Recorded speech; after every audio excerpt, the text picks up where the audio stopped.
Good afternoon, Tiger Nation, and welcome to Wagner Pool here on the campus of Ouachita Baptist University. Hear a lot of background noise there is that we are celebrating senior night for the men's and women's swim and dive. And the first one through. And that is Lilia Clark, first one through, a senior out of Hillsboro, Texas. Like I said, you can see the team forming a tunnel. Like I said, Jack Connor not able to make it tonight. And Lilia Clark, first one, honored through the tunnel for one of the seniors.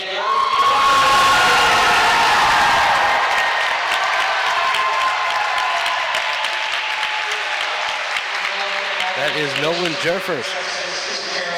Next one out of Porter, Texas. He's a kinesiology major here at Ouachita.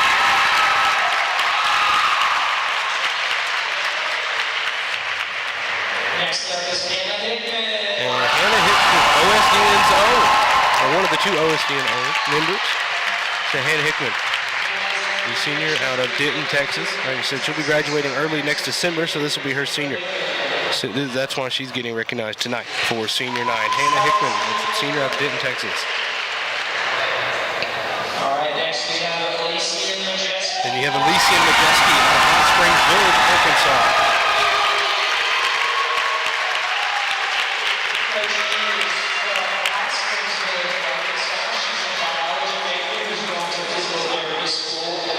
Alicia Majeski is a biology major here at Ouachita in the Patterson School of Natural Sciences. So each senior, once they're recognized, heads on over to the blocks, and each one will stand there. They will all jump in at the end. We've seen that the past 2 years. The next one is Keith out of Carrollton, Texas.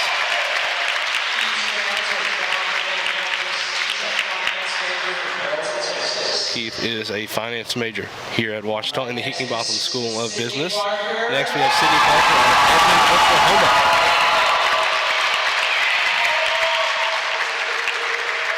So all these seniors have had great careers here at Ouachita the past 3 or 4 years. Sydney Parker, an accounting and finance major, set to graduate soon. We've got Dawson Pritchard on the mic on the far corner. Don't know if you can hear me the way the acoustics are here in Wagner. And we have Rachel Sansano, another one of the OSDN members.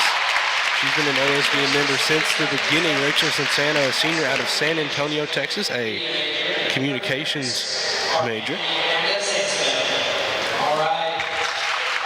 From San Antonio, Texas. So 2 OSDNers, and Rachel Sansano and Hannah Hickman, along with these seniors, recognized tonight.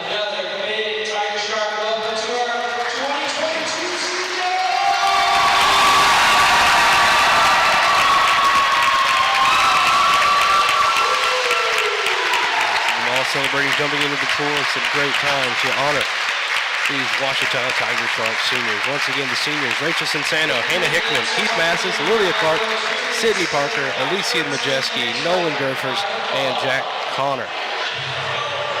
So they're all very important swimmers on this Ouachita Tiger Shark team.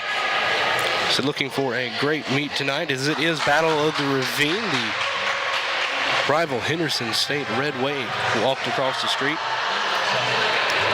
And over here to Wagner Pool, where we are getting ready for the annual Battle of the Ravine meet. They meet both places, one on each, Ouachita walks across the street for one meet over there at Henderson, and Henderson returns it here for one of the last few meets of the year before conference.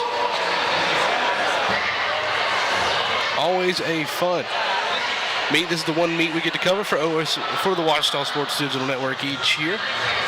So it's been a fun one to cover the past. This is the 3rd year we've done this. So I am Matthew Branch. Today's also a senior here at Ouachita. So I will be bringing you the action tonight. One thing that will be a little bit different, if you've watched the last 2 swim meets that we've covered, there is diving this year. We will have 4 diving events. Women and men's 1 meter diving, and women's and men's 3 meter diving.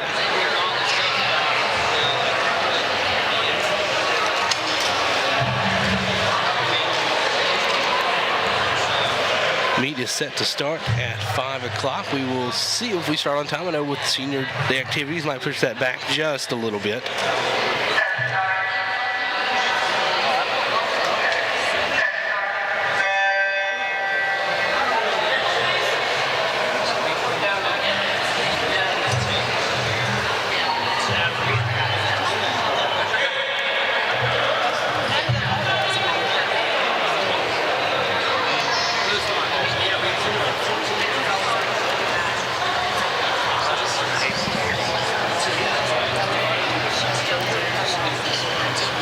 Last time up between these two schools, the men lost 121 to 84, but the women won 113 and a half to 104 and a half. Hopefully we can bring you some score updates throughout the night. Usually we have to wait till intermissions, but we might be able to get that a little bit quicker tonight.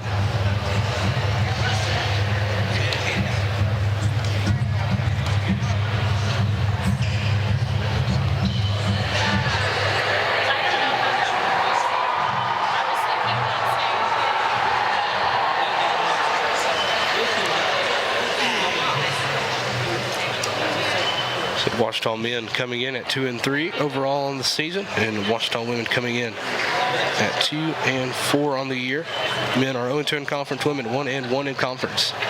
So they've had several meets canceled this year due to COVID on the other side of things. Like I said, West Florida had COVID issues down when they were in Destin, and Montevallo had to cancel as well. Like I said, Montevallo is supposed to be up here. So they've got 26 events tonight, so we'll go over the list of them. So first up, we've got the women's 400 medley relay, followed by the men's 400 medley relay. Then you've got each event, well, instead of saying men's and women's, each event will be the women's followed by the men's.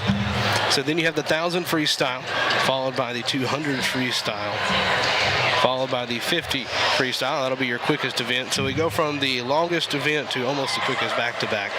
Then you've got the 200 individual medley. Then we'll go to diving, and then we will have a short break after diving. After diving, we'll have the 200 butterfly, followed by the 100 freestyle. Next will be the 200 backstroke, 500 freestyle, and then we'll have 3-meter diving. I think that'll bring us another quick break before the final few events, which are the 200 breaststroke and the 400 freestyle.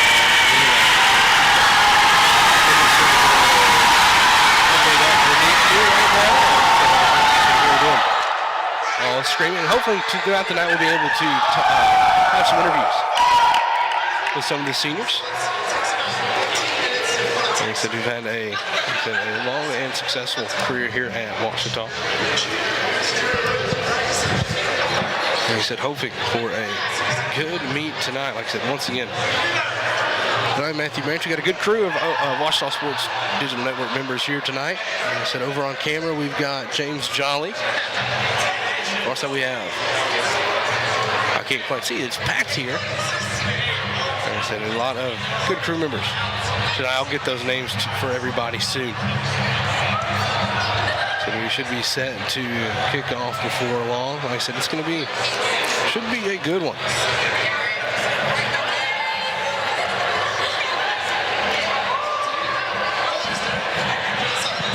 And while we wait, I say we take a quick break. And like I said, we'll be back here in a few minutes with, like I said, after a quick commercial break, we'll be right back here on the Ouachita Sports Digital Network, hopefully with the start of the Battle of the Ravine swim meet.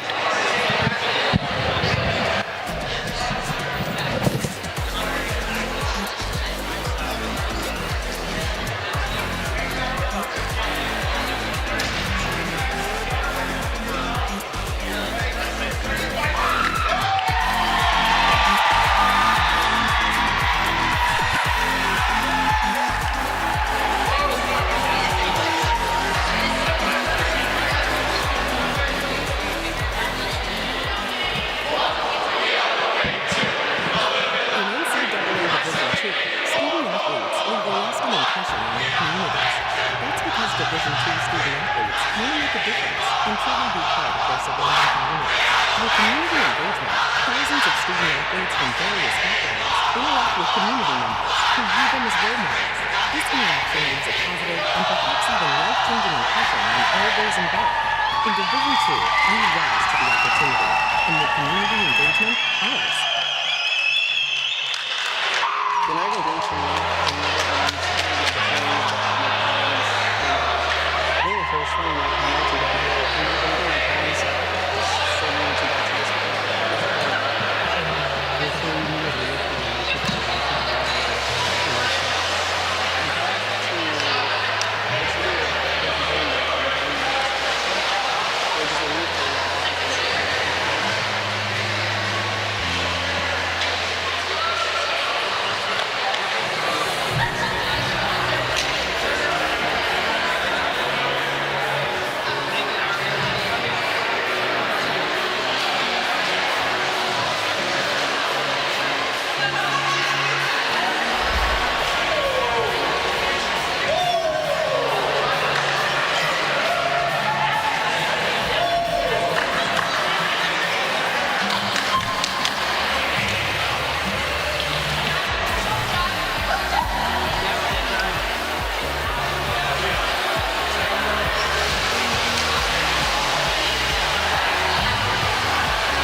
Wayne State Medical School has been my dream medical school since I was 5. Athletics are important, but so is service, so is research, so is becoming a better person, and we expect you to do well athletically, but don't forget the reason you're here, which is to give back to your community and to get good grades.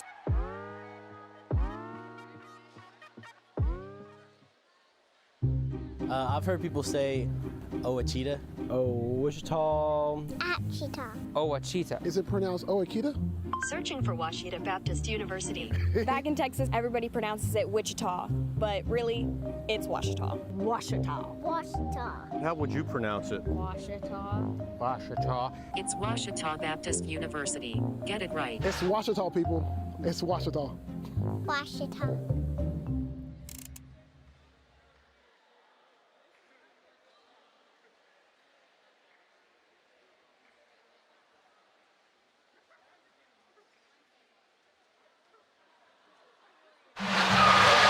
And welcome back, everybody, to Wagner Pool here on the campus of Ouachita Baptist University here in Arkadelphia, Arkansas.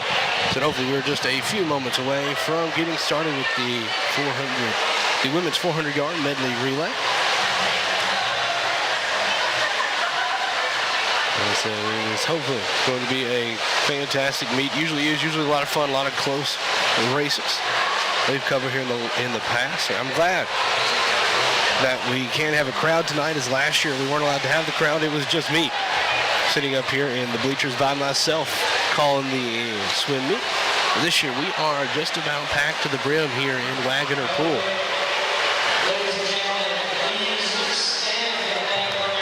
It looks like we will have our national anthem, so I will take a quick pause for the playing of the Star Spangled Banner.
with that means we are just about to start tonight's Battle of the Ravine meet. Like I said, this is the second meeting of these two teams this season.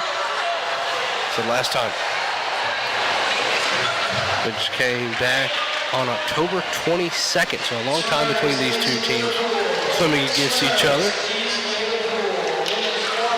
So the men lost 121-84 to the Red Wave, and the women won 113.5 to 104.5. The women are on, I believe, a 5-meet win streak. The men, however, on a similar losing streak to Henderson, so the women look to keep up their streak, and the men looking to get back in the win column. So starting off, like I said, first the event tonight will be the women's 400-yard medley relay. There'll be 4 lanes, so 4 teams of 4. In lane 3 will be for Henderson. That'll be Emily Chin, Emma Jorgensen, Adelia Banzu, and Valerie Gregar. Lane 4 will be Ouachita, and Avery Sewell, Ariana Rizzo, Sophia Rizzo, and Jade Ashley. Lane 5 will be Henderson with Amy Miller, Jessica Bongfeld, Izzy Andrews, and Kester. Ouachita lane 6 will be Rachel Santano, Jocelyn Hayes, Alicia Majeski, and Hannah Hickman. So 3 seniors in lane 6 for Ouachita. So getting ready to start off. Do have the new scoreboard here in Waggoner Pool. They do the scoreboard replacing the old analog one. So first season, or this will be the first season for the new scoreboard. I will get it up on your screen. Like I said, you can see it there in your top left corner. We are getting ready. Starting off appears to be with the backstroke for the medley. And they are off. Starting off, staying in the water. Looks like lane 5 with a slight advantage. Henderson. Looks like the two Henderson teams are in the lead by maybe half of a body weight. Great turn there by both Henderson teams.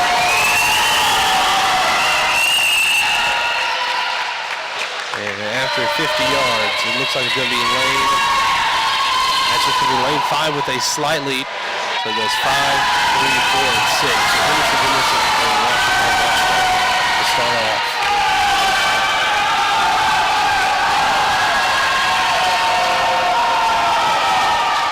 Ouachita's going to have some catching up to do.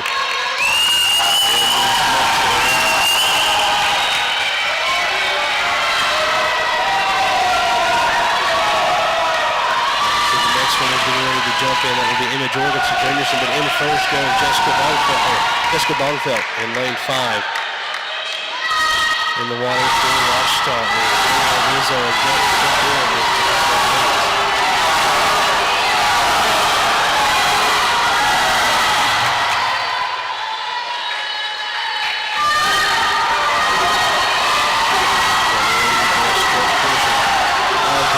Henderson with a commanding lead for first and second, but Ariana Rizzo covering up some ground.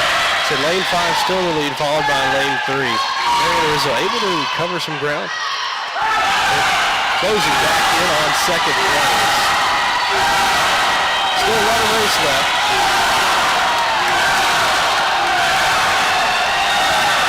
But starting lane 6 going to have to do a lot of catching up. They want to come back in this one.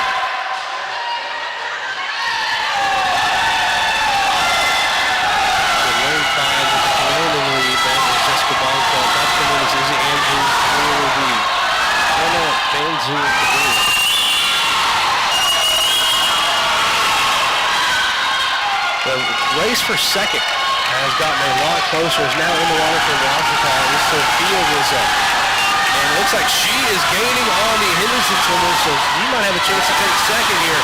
A good turn. But Henderson still in first with Izzy Andrews. She's got a fairly commanding lead, but Sophia Rizzo catching up here on the breaststroke, or the butterfly so far. And lane 4, Sophia Rizzo has taken a slight lead over Henderson for second place. So the Ouachita crew in lane 4 getting a little bit more of a lead. Is going to come down to the freestyle. Henderson looks like they're going to lock up first, but second place will have a chance to go to Ouachita. So last one in the water, or the next one in the water for Henderson for the freestyle will be M. Kester. And in the water for Ouachita now in second place will be Jade Ashley. Last in the water, or next in the water for Henderson is Valerie Grigar, and jumping in that, and now in fourth place for Ouachita will be Hannah Hickman. So Henderson looked like they'll take first place. But Jade Ashley adding to the large lead was grabbed by Sophia Rizzo. And Ouachita now in second with about a 4-second lead over Henderson State in third place. Ashley on the last turn. Said Henderson will take first as they are over halfway there. So a long, strong finish here for Ouachita. Look at them in second place victory. Henderson will take first with a time of 4:02.17.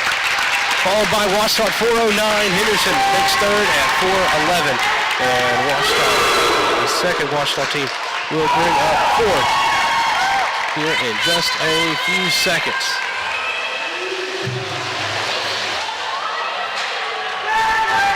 So Ouachita will get second this one. Henderson picks up its first win of the night. And Medley relay.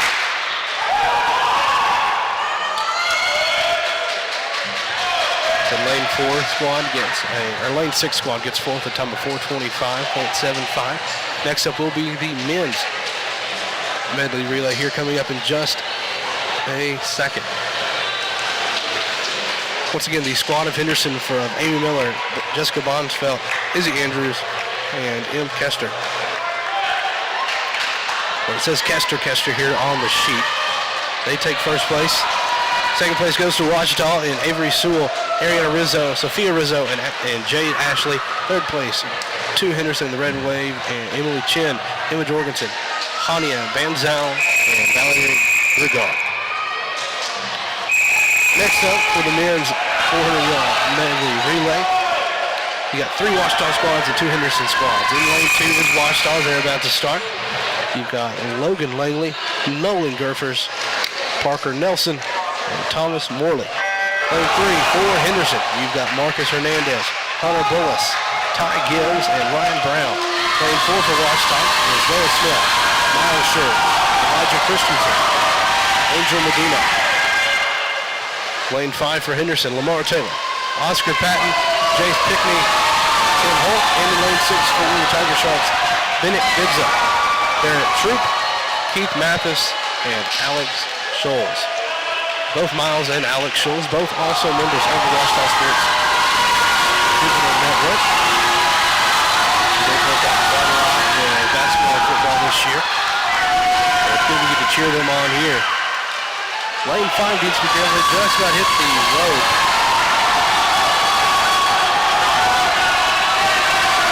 Getting ready to go in first is lane 5, which is a Henderson squad, followed by lane 4 for Ouachita, lane 3, and lane 6. Ouachita's got some catching up to do here in the breaststroke.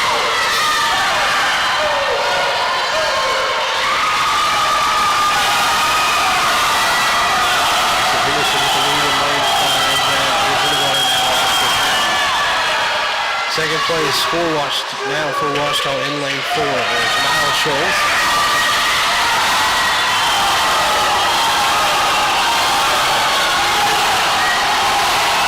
Scholes gaining a little bit on that. The tie race between first and second, and then the tie race between third and fourth as well. Ouachita squad lagging behind just a little bit. In the water now for Henderson is Ty Gibbs, and for Ouachita is Elijah Christensen. This is the Tiger Shark squad led primarily by freshmen. Christensen gets a chance to catch up here on the butterfly. He's going to gain some ground on Ty Gibbs.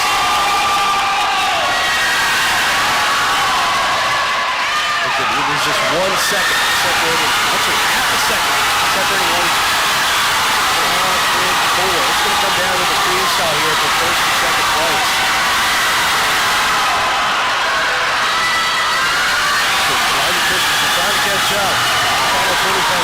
going to freestyle. Coming in for Ouachita will be Angel Medina. And then for Henderson will be Ryan Brown. And it is, it's just a 0.2-second lead for Henderson. So it's going to come down to the freestyle here. Henderson looking to increase their lead. But Medina trying to catch back up. Henderson has a solid grasp on third place, and Ouachita will looking to get fourth at least. Then it's going to come down to this last 50 here for Ouachita. Medina closing in. Closing in on Brown is going to come down to this final 25 meters. Ouachita looking for their first win.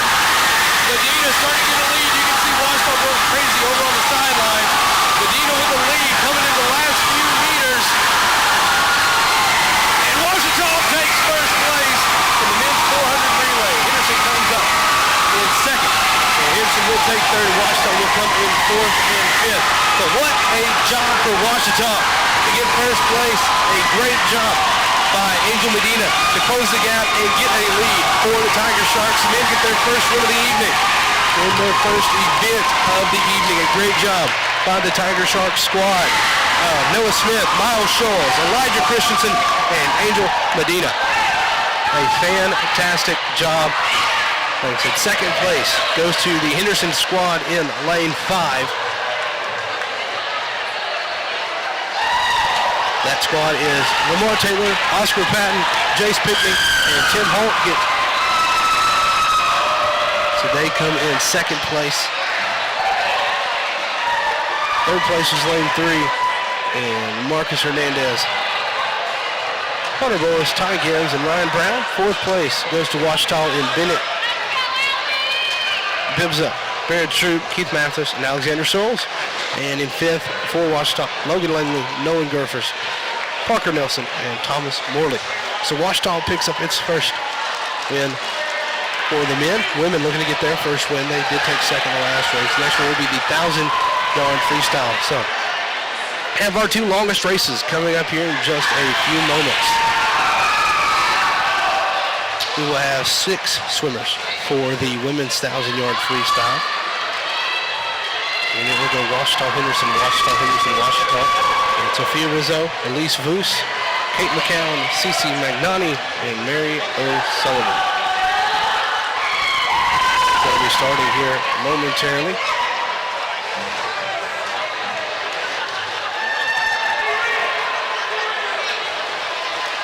It'll be 40 minutes and 20 back and forth.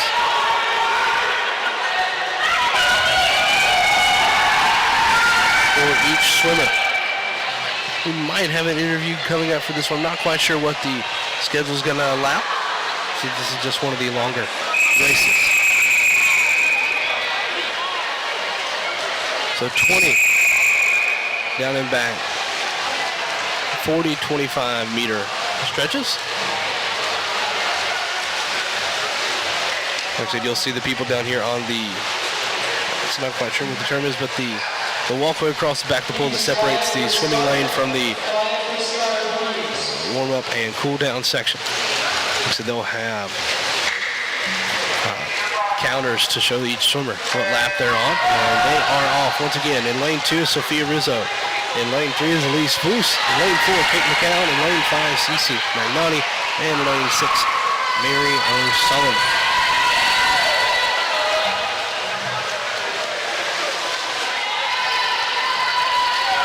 So this one will most likely take around 10 to 11 minutes.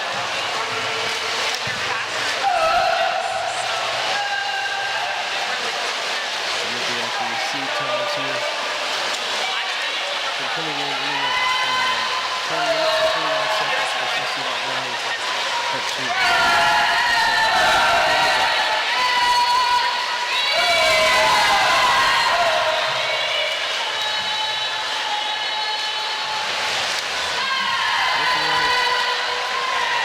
Kate McCown for Ouachita with a slight lead over the Henderson swimmers in lanes 3 and 4.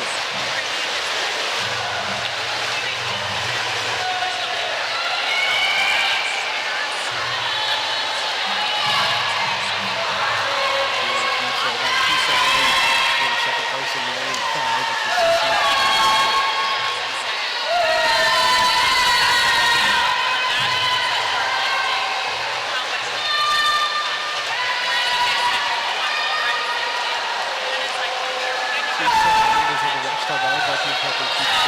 On the back way. So one thing about Ouachita, a lot of sports, but have other sports where needed.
Sorry about that. I think I had some audio difficulties here. I think I might have turned down the wrong one, but I think we should be back up and going.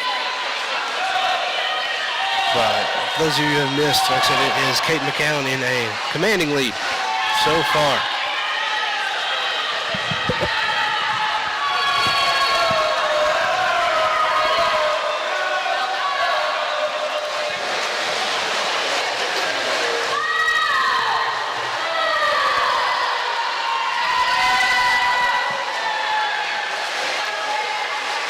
We are nearing the halfway point.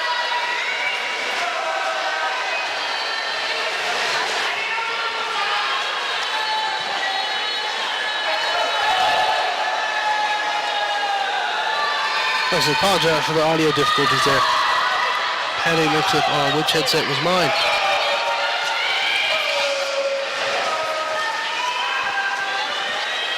And so McCown in a commanding lead here.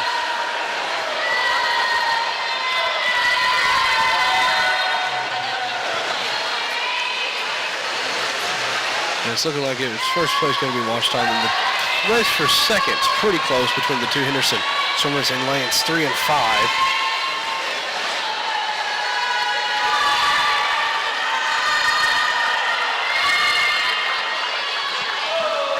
should be just about at the halfway point.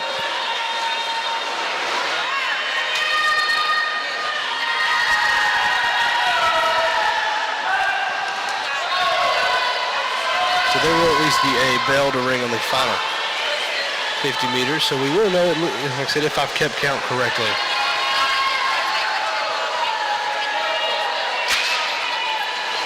So after these 2,000-yard freestyle events, it'll get a little bit quicker. But it is so good to see a good crowd back here in Waggoner Pool once again.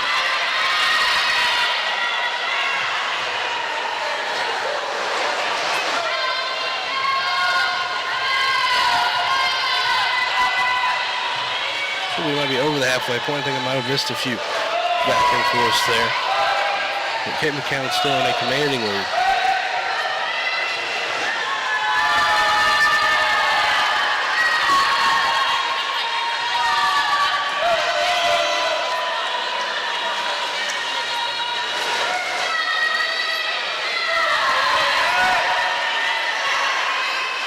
So I believe so they just held down 27 for the swimmer. And it looks like we have our first interviewee of the evening, and that's going to be senior Hannah Hickman. We'll get her headset here in just a moment.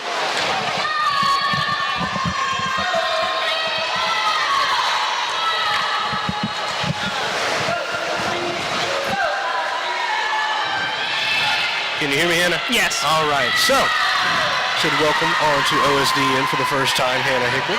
Thank you. Said one of the seniors here on this Ouachita team, and also a fellow OSDN member. You've helped out these past couple of years with us. So, like I said, you swam in the first event, but how does it feel for this to be one of your senior night tonight here at Ouachita?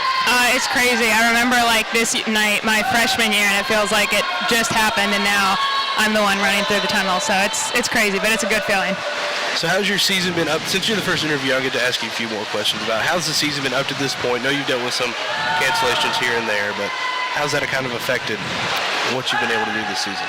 It's been good. It's definitely been a big improvement from last year because we weren't able to have any meets, and this year it's been essentially normal. That's good. So kind of talk about what's been some of your favorite memories at Ouachita these past 3 seasons? I mean, all my favorite memories are just like getting to spend time with the team. I mean, we always sit in the cafeteria together. We all like having the bus rides with the whole team. Just getting to hang out at night after practice with the whole team. Like the people have really made it what the great memories for these past few years. Yeah, you always know there's 1 or 2 tables in the cafeteria that are set aside almost for the swimmers. They claim it every day. But so also you get to work, like I said, you do a little bit more than just swim. You're a member of the Ouachita Sports Digital Network. You started that last year, right, when you started. So talk about, like I said, I'm sure there's some recruits tuning into the night's podcast. How does Ouachita go around working around your swim schedule, your other extracurriculars, and your schoolwork? It's great. Ouachita has like a lot of different opportunities for you to get involved. It's really hard to just be a nobody on this campus. You really get involved with something and multiple things, but swimming definitely takes up a lot of time, but it's nice because I'm able to participate in other things here at Ouachita. So what's been your favorite OSDN memory so far? Now, there haven't been quite as many of those as you had swim, but you got to give me something here for the Sports Network.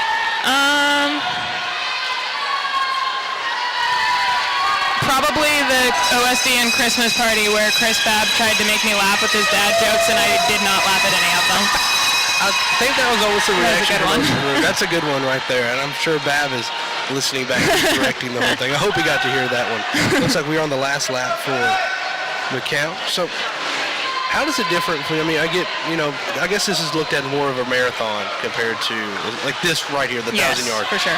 Instead of like the 50 that's coming up on a few things. So how do you typically do more distance? Don't you? Or are you more of a sprint swimmer? I'm a sprinter. Okay, for sure. so I had that backwards. Yeah, I've known you for 3 years, so somehow I got that backwards. And it looks like Ouachita will take first place with McCann. So Ouachita women pick up their first win of the evening. And it's like Henderson will come in second and third. So Kent McCown takes first, Elise Booth in second, Cece Magnani in third, and then it'll be Sophia Rizzo and Mary O'Sullivan coming up fourth and fifth here in just a few moments. But do you have anything to say to anybody, any recruits watching or anybody back home that's watching, tuning in about your time here at Ouachita? It's just a really great environment. The people here, the friendships I've made are like the best, and that's why I enjoy swimming so much, is because of all the friendships. Like I said, it's good to have you on. Anything else you want to say, you can stay here and call the next one if you want to. I got to go warm up for the 50, but thank you. All right, well, thanks for joining us, Hannah. Congratulations on a fun career here at Ouachita, and thank you for all you do for OSDN as well. Thank you very much. Bye, Matt. So once again, that was Hannah Hickman, one of the seniors on this Ouachita team and a member of the Ouachita Sports Digital Network. Very glad to have her on. Like I said, I think it's the first time she's been on air for OSDN. Like I said, she started more last year, and it looks like coming in fourth place will be Sophia Rizzo, and fifth place was Mary O'Sullivan. So McCown rolled the time of 10:58. Like I said, a solid time. That was almost the fastest on the heat sheet. And coming up in just a moment will be the men's 1,000-yard freestyle.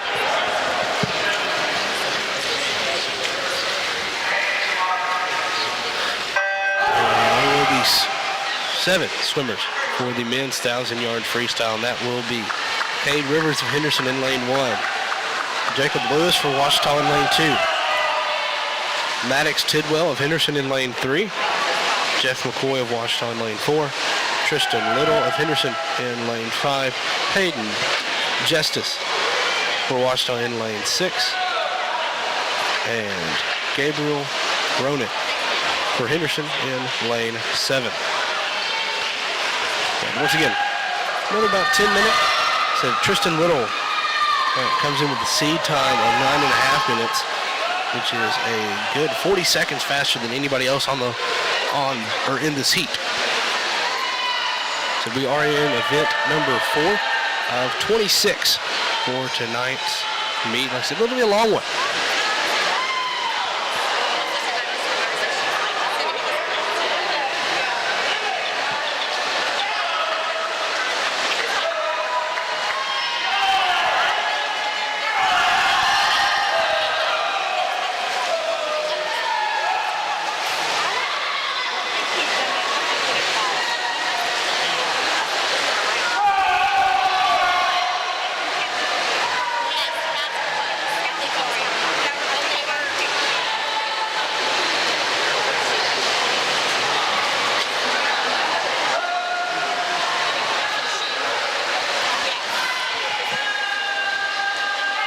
So far it is Jeff McCoy with a slight lead in lane 4 for Ouachita and the Tiger Sharks.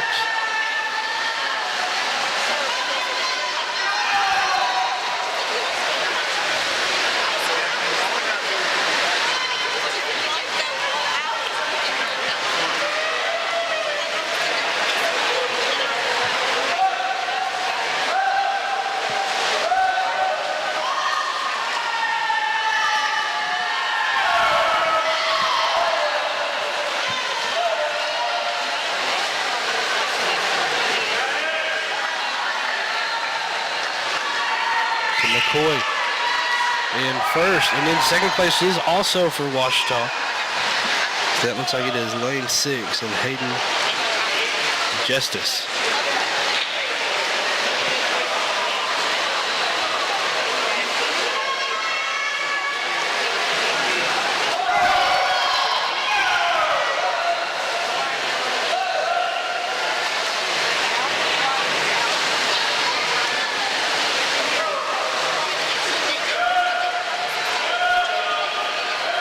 Said Ouachita men won their first event, which was the 400-yard medley relay.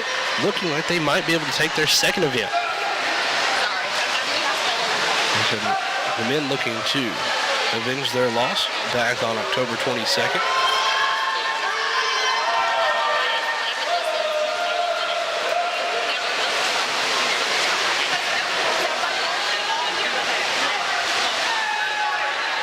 A very sizable lead.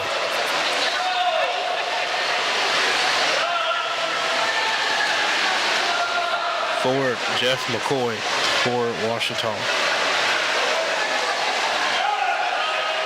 Jeff McCoy, a sophomore out of Marshall, Texas, and Wascom High School.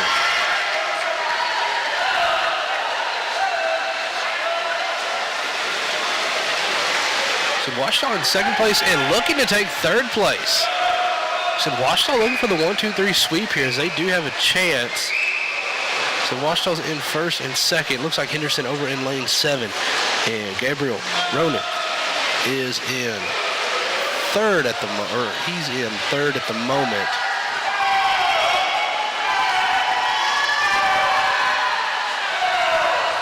But Jacob Lewis in lane 2 will have a chance to creep up on third place. But he's going to have to get a strong stretch here in the end.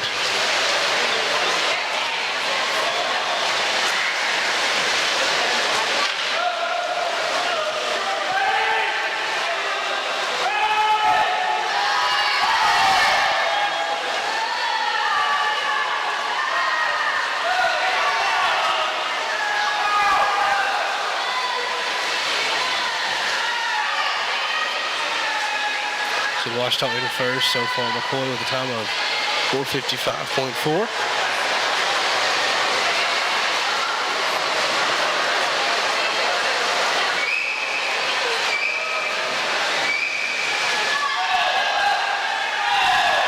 So lane 6, Ouachita with a time of 5:01. Ouachita currently in fourth place as well. It's going to be close for that third place spot.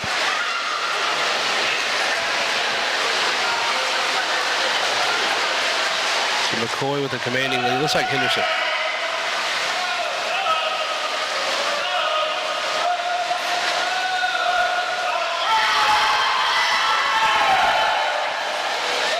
Hayden Justice needs to keep it up because Henderson is starting to gain on him, and Tristan Little. Like I said, Little coming in with the lowest seed time on the list of 9.5 minutes.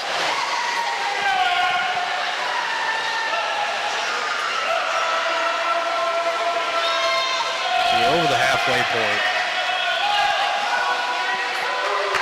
So McCoy looks like his 25th 25-meter stretch.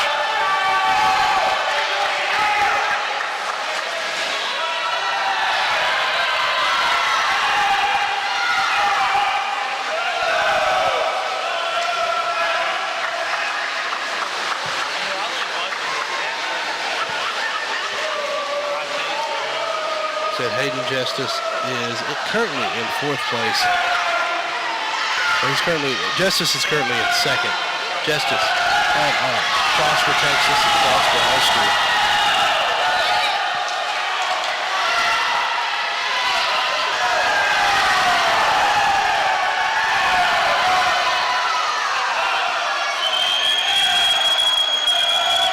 Said for second place.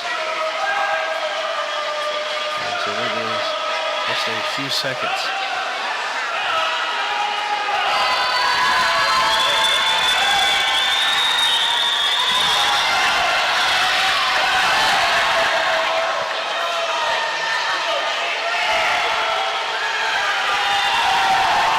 Ten more stretches to go for McCoy in first place.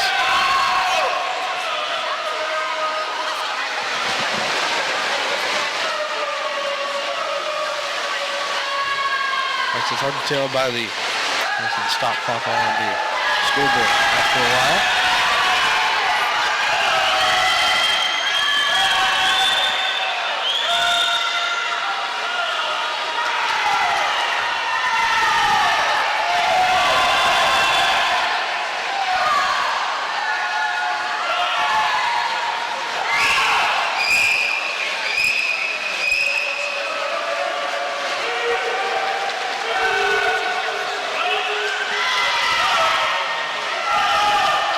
Only 3 seconds separates lanes 5, 6, and 7 from each other.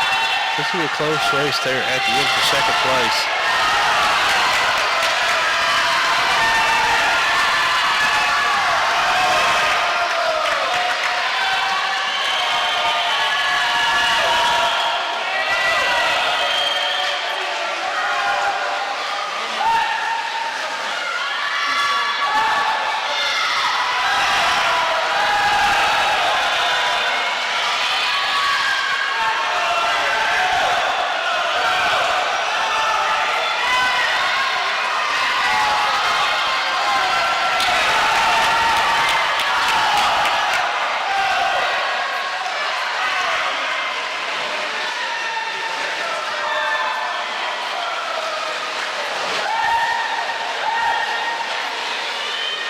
Just a few more. I think we're about to see the final two down and backs here for McCoy.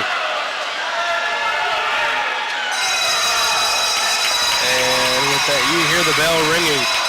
McCoy in first on the last lap here.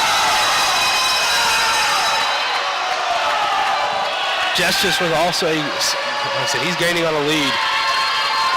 So it's looking like Ouachita's going to take first place and potentially second place and maybe third as well, as Lewis has caught back up a little bit, but it's looking like Tristan Little might end up. Ouachita will take first place from Jeff McCoy with a time of 9:55.56.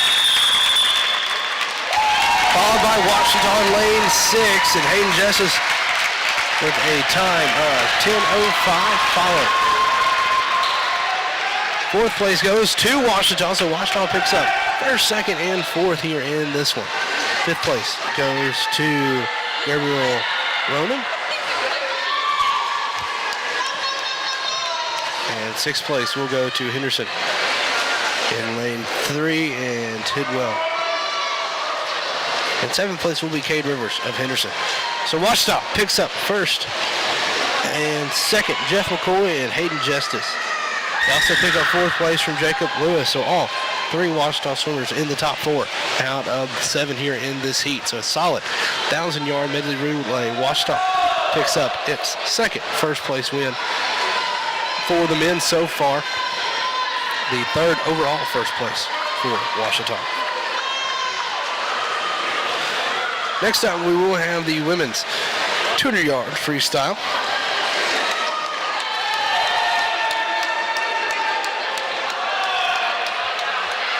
A little bit quicker race now. That was only 1/5 of this one. We got around 2 minutes per race here on this next one. And we said 4. Will be a full pull for the women's 200-yard freestyle. And lane 1, yes it is.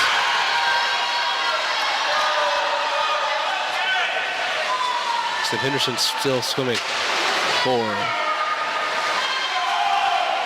7th place over in lane 1 for the 1,000-yard. Sorry, I thought he finished that one, but looks like he lost his swim cap somewhere along the way. And that is Cade Rivers, who gets there at a time of 12 minutes. 0.14 seconds. And that will conclude the men's 1,000-yard freestyle. Sorry, y'all back there running graphics. So I thought we had finished that one, but I was incorrect. So now coming up is the women's 200-yard freestyle. You've got Jessica Bongfeld, Erin Russo, Cece Magnani, Elise Henderson, Yara Pazvai, Kate McCown, Hania Banzal, and Samantha McCarty. This will go Henderson, Ouachita, all the way down. So Ouachita in the even lanes, Henderson in the odd-numbered lanes. So this one should only take just under 2 minutes for your fastest swimmers. Fastest seed time coming in is 1:55 for Elise Henderson of Ouachita. It'll be a total of 8 laps.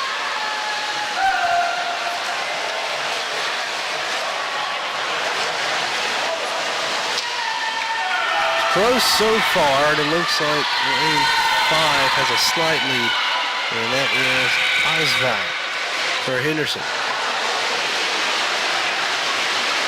And it is lane 5 with a slight advantage. Everybody within about a second of each other. That's definitely going to come down to the stretch. Elise Henderson, a freshman out of Columbia, Missouri, Rockledge High School, leading the way for Ouachita. So she is in second place, followed closely by Kate McCown. Lexi McCown just coming off of the win in the 1,000-yard freestyle. So back in the water again.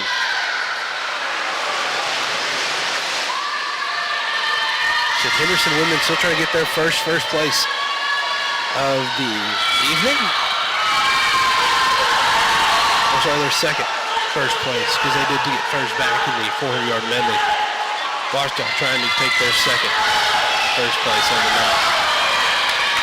The halfway mark, the bout at the halfway mark.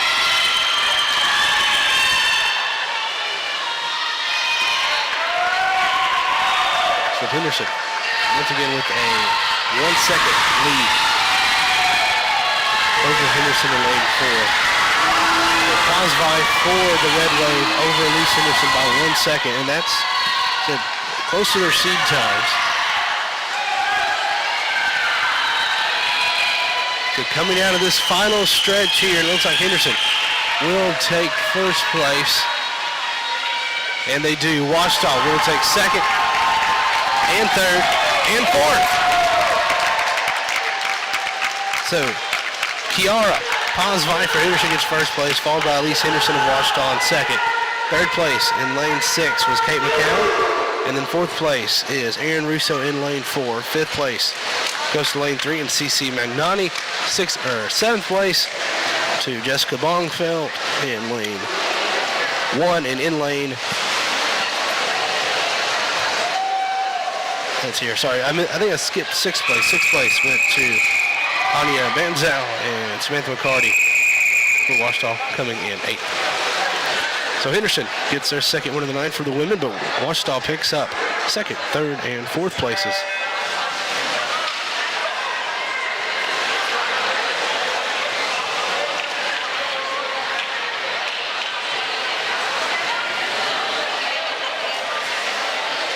And it looks like we just have one swimmer here in heat 1 of the men's 200-yard freestyle. Like I said, that was a quick jump over. Looks like we were supposed to have 2, both Ouachita, but in lane 4, so that should be Jack Stevens, freshman for Ouachita. So he'll be in the heat all by himself. So I believe that's Jax. And yep, I hear them cheering for Jax, so that is Jax there. Jack Stevens, a freshman out of Kingwood, Texas, and Kingwood High School. So he is the only one swim. Halfway mark, 56.28 seconds.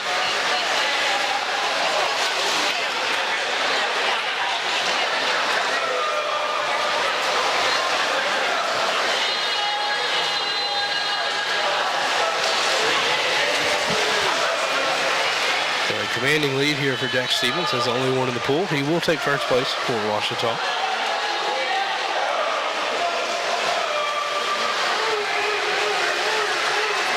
For the time of 1, or not quite there, almost in the last stretch here.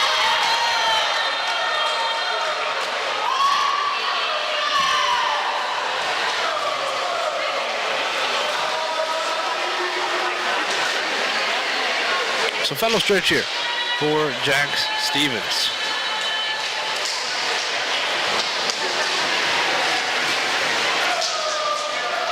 Comes in with a seed time of 2 minutes flat, and he will beat his seed time by 2 seconds for the time of 1:58.22.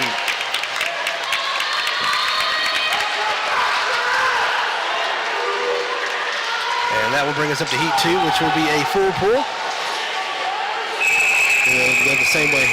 Henderson in the odd lanes and Ouachita in the even lanes. You've got James Graham, Angel Medina, Tate Sloan, Elijah Christensen, Patrick Dabrowski, Duncan Troop, Gabriel Ronan, and Logan Langley. So coming up, to end this next race, still the men's 200-yard freestyle. This is just the second heat of this race.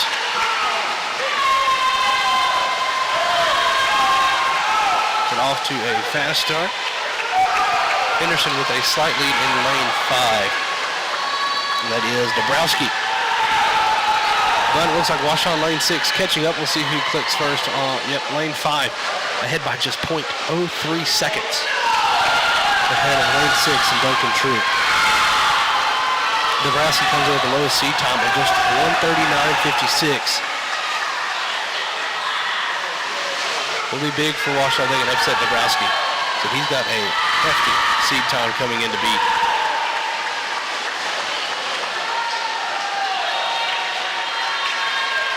Still just a less than a 1 second lead for Dabrowski and Henderson. Henderson still trying to find their first place of the evening. On the men's side, anyhow. But Nebraska's getting a little bit further out there, and it looks like he will take. Oh, still got a little bit. Sorry, miscounted on that one as well. It's coming to the last stretch here. Ouachita in solid second place and close in third. It'll be a tight race here in the finish. The last 25 meters. Nebraska with a solid, about a length, maybe half a length ahead. Troop. Oh, sorry, it's Christensen now in second place for Ouachita in lane 4. Nebraska will take first, followed by Ouachita taking second. And Henderson will take third, Ouachita in 4.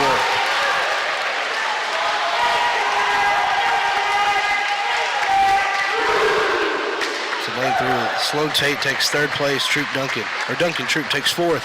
Fifth place goes to Gabriel Ronan.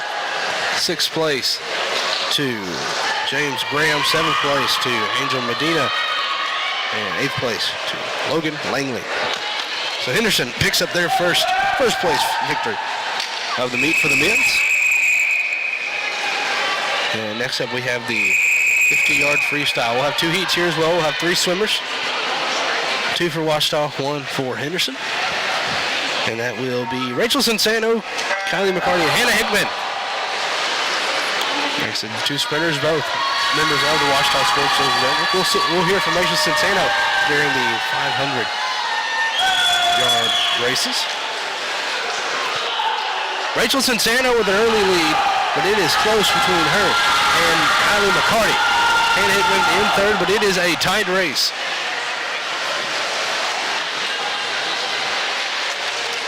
And Ouachita will take first and third. Rachel Sensano. So the wins, like I said, this is 50 yards, so it's just back and forth. So it goes 1, 2, 3. Hannah Hickman comes in third, like I said, all within just a second of each other. So a tight 50-yard race. So great job for Rachel Sensano and Hannah Hickman. Said second place went to Henderson and Kylie McCarty. Next up for the women forward, it's Valerie. Jade Ashley, Selena Adonis, Lilia Clark, Emily Chin, Sydney Parker, and Lydia Medikovich. Like I said, this is a fast one. Looks like lane 4 for Lilia Clark with a slight lead. She's one of the best swimmers on this Ouachita team. Ouachita looking to take another first place here in the women's 50 freestyle. Lilia Clark, she might do it. It's going to be close. Lilia Clark takes first place. Henderson takes second. Ouachita back with third.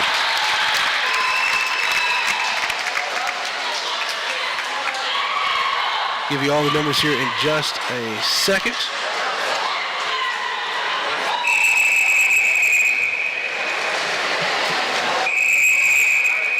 So winner, Lilia Clark, followed by Chin Emily in second. Third place goes to Sydney Parker. Fourth to Selena Damas. Fifth to Jade Ashley. Sixth to Valerie Rygar.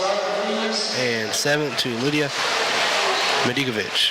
And next up we will have the men's first heat for the 50-yard freestyle. And it's 3 swimmers. You got Jaden Heron, Joe Ragsdale, and Thomas Morley.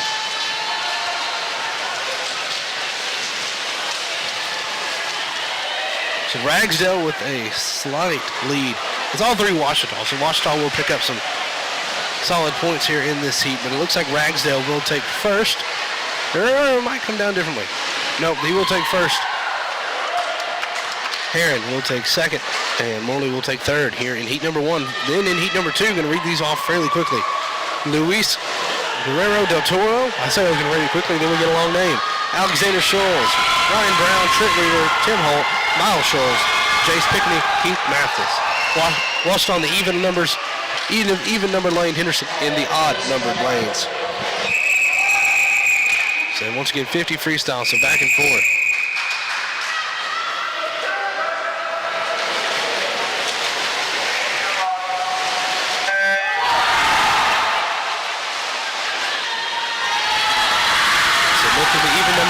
For Ouachita.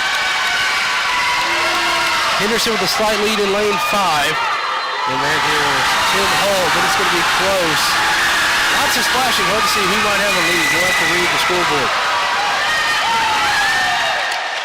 Lane 7 takes first. It looks like Henderson will get first and second place. Oh, they dropped the places fast.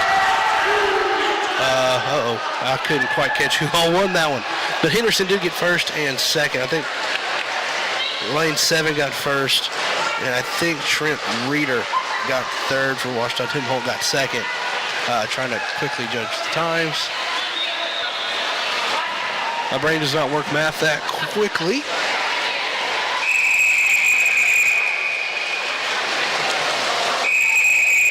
Yeah, I missed some of that, but that will do it for that. Now we're going to have the women's 200-yard intermediate medley. Individual medley, not intermediate. Individual medley. So in lanes 1 and 2 for Ouachita, you have Jocelyn Hayes and Ariana Rizzo. For Henderson, you have Pearl Heimlich in lane 3. Lane 4 for Ouachita is Caitlin Montgomery. Lane 5 for Henderson is Emma Jorgensen. Lane 6 for Ouachita is Avery Sewell. Lane 7 for Henderson is Maya Robles. And lane 8 is Tori Weems for Ouachita.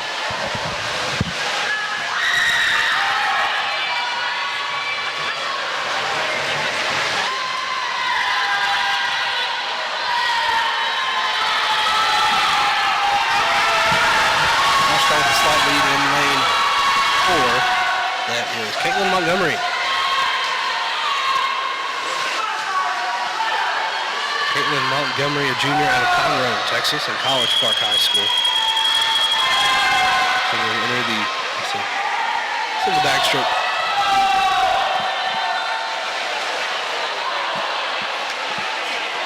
Ouachita just actually Ouachita now in second place. Henderson Montgomery. And then the breaststroke here. Ouachita back on top in the lead for Montgomery. Second place looks like it's lane 3. And lane 3. That is Pearl Heimlich for Henderson. Ouachita trying to get back on top.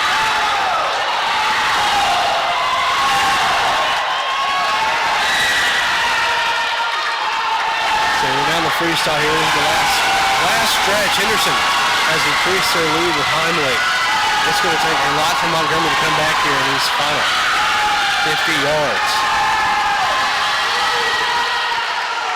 They're trying to avoid back-to-back. So Henderson women. So they're going to get their first place. It looks like they will here. Henderson will take first place with time of 2:11 for Heimlich, followed by Caitlin Montgomery. Looks like third place will go to Henderson in lane 3.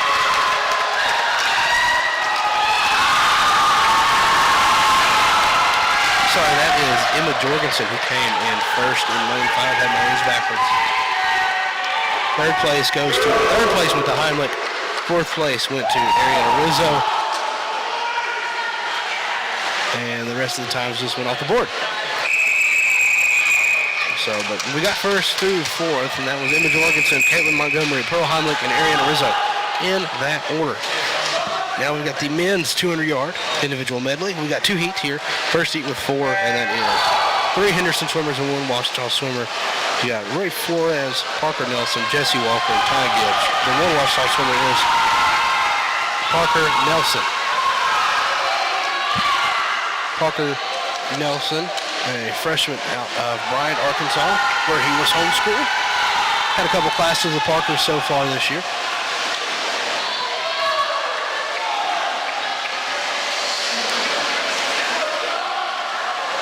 And he was in my spiritual formation class last semester. I think I might have him in one of my other classes this year as well, or this semester anyways.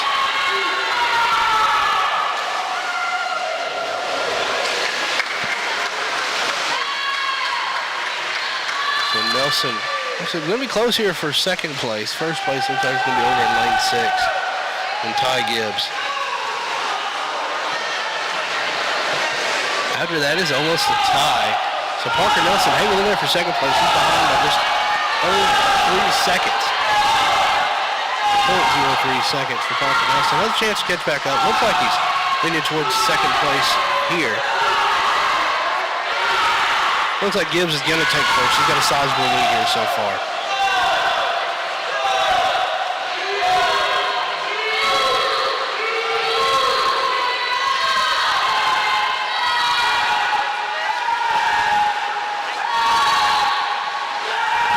I said, Ty Gibbs in the lead, followed by Parker Nelson in the second. Into the freestyle, last 50 meters of this heat. Parker Nelson will have to keep it up. Looks like he might be falling behind to Jesse Walker. It's going to be close here coming down the stretch. See if Parker Nelson can get second place. Walker with a slight advantage on the lead. Going into the last about 5 meters. So Ty Gibbs will take first place. And Parker Nelson, like I said, he'll pick up third. 4-3-2-1 across. So first place, Ty Gibbs. Second place, Jesse Walker. Third place, Parker Nelson. And fourth place, Rafe Flores.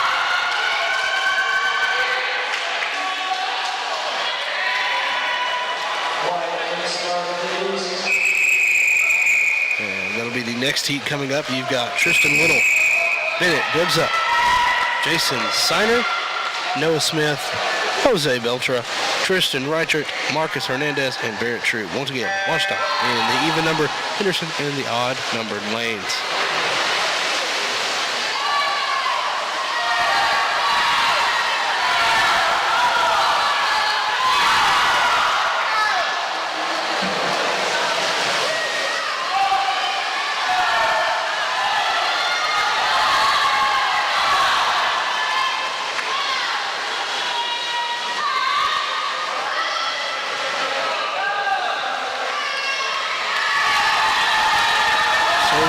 Looks like Tristan Richard in lane 6 with a slight lead, or it's going to be lane 4 and Noah Smith. So it's going to be close there. Noah Smith, a sophomore from Percy, Arkansas, and Lake Hamilton High School. Not too far from here, about an hour away from Arkadelphia.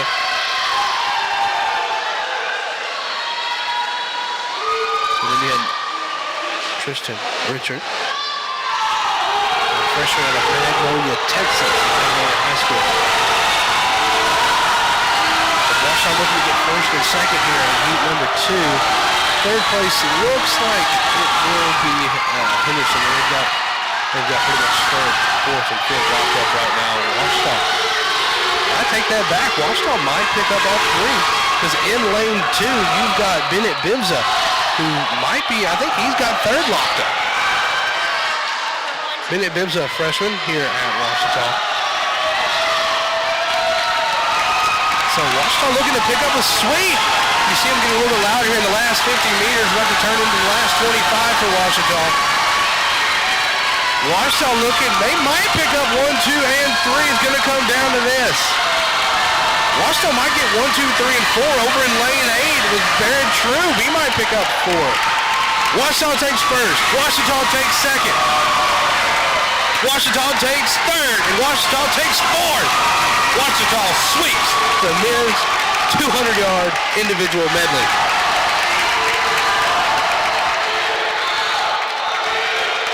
So a fantastic job for Ouachita.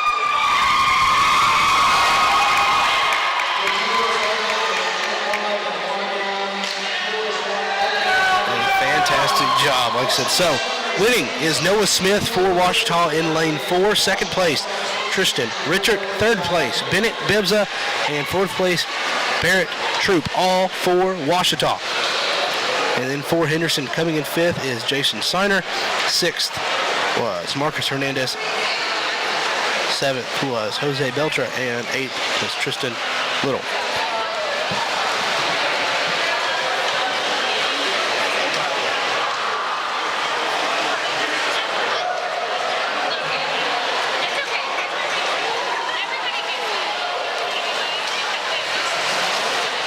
And I think, I believe,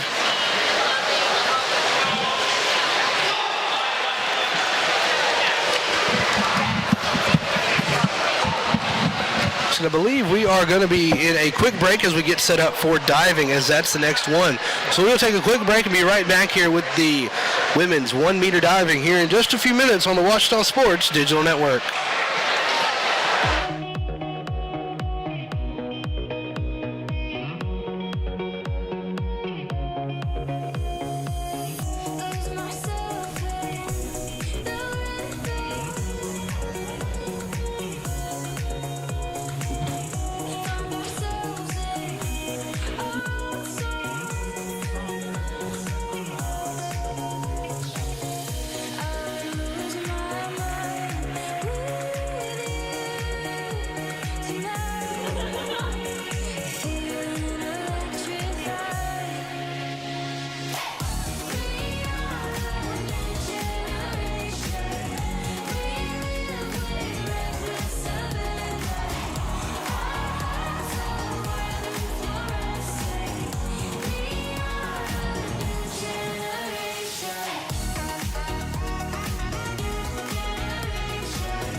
Wayne State Medical School has been my dream medical school since I was 5. Athletics are important, but so is service, so is research, so is becoming a better person, and we expect you to do well athletically, but don't forget the reason you're here, which is to give back to your community and to get good grades.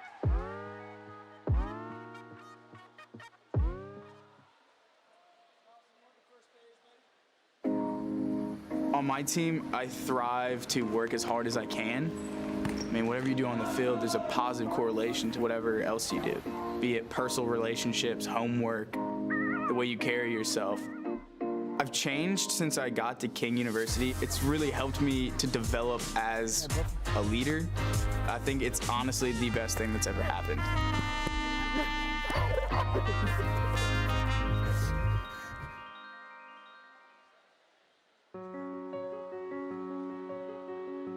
Certainly, there's no better time than now, and I think the sooner the better as you go through life to get your education completed. We wanted it to be practical. We wanted it to be accessible. Students, I think, that are learning online have the same desires, same needs, and it's up to us to come up with as creative ways as possible of making sure that all those needs are met. It's not just getting a degree, it's not just checking a box, it's about us investing an education into these students.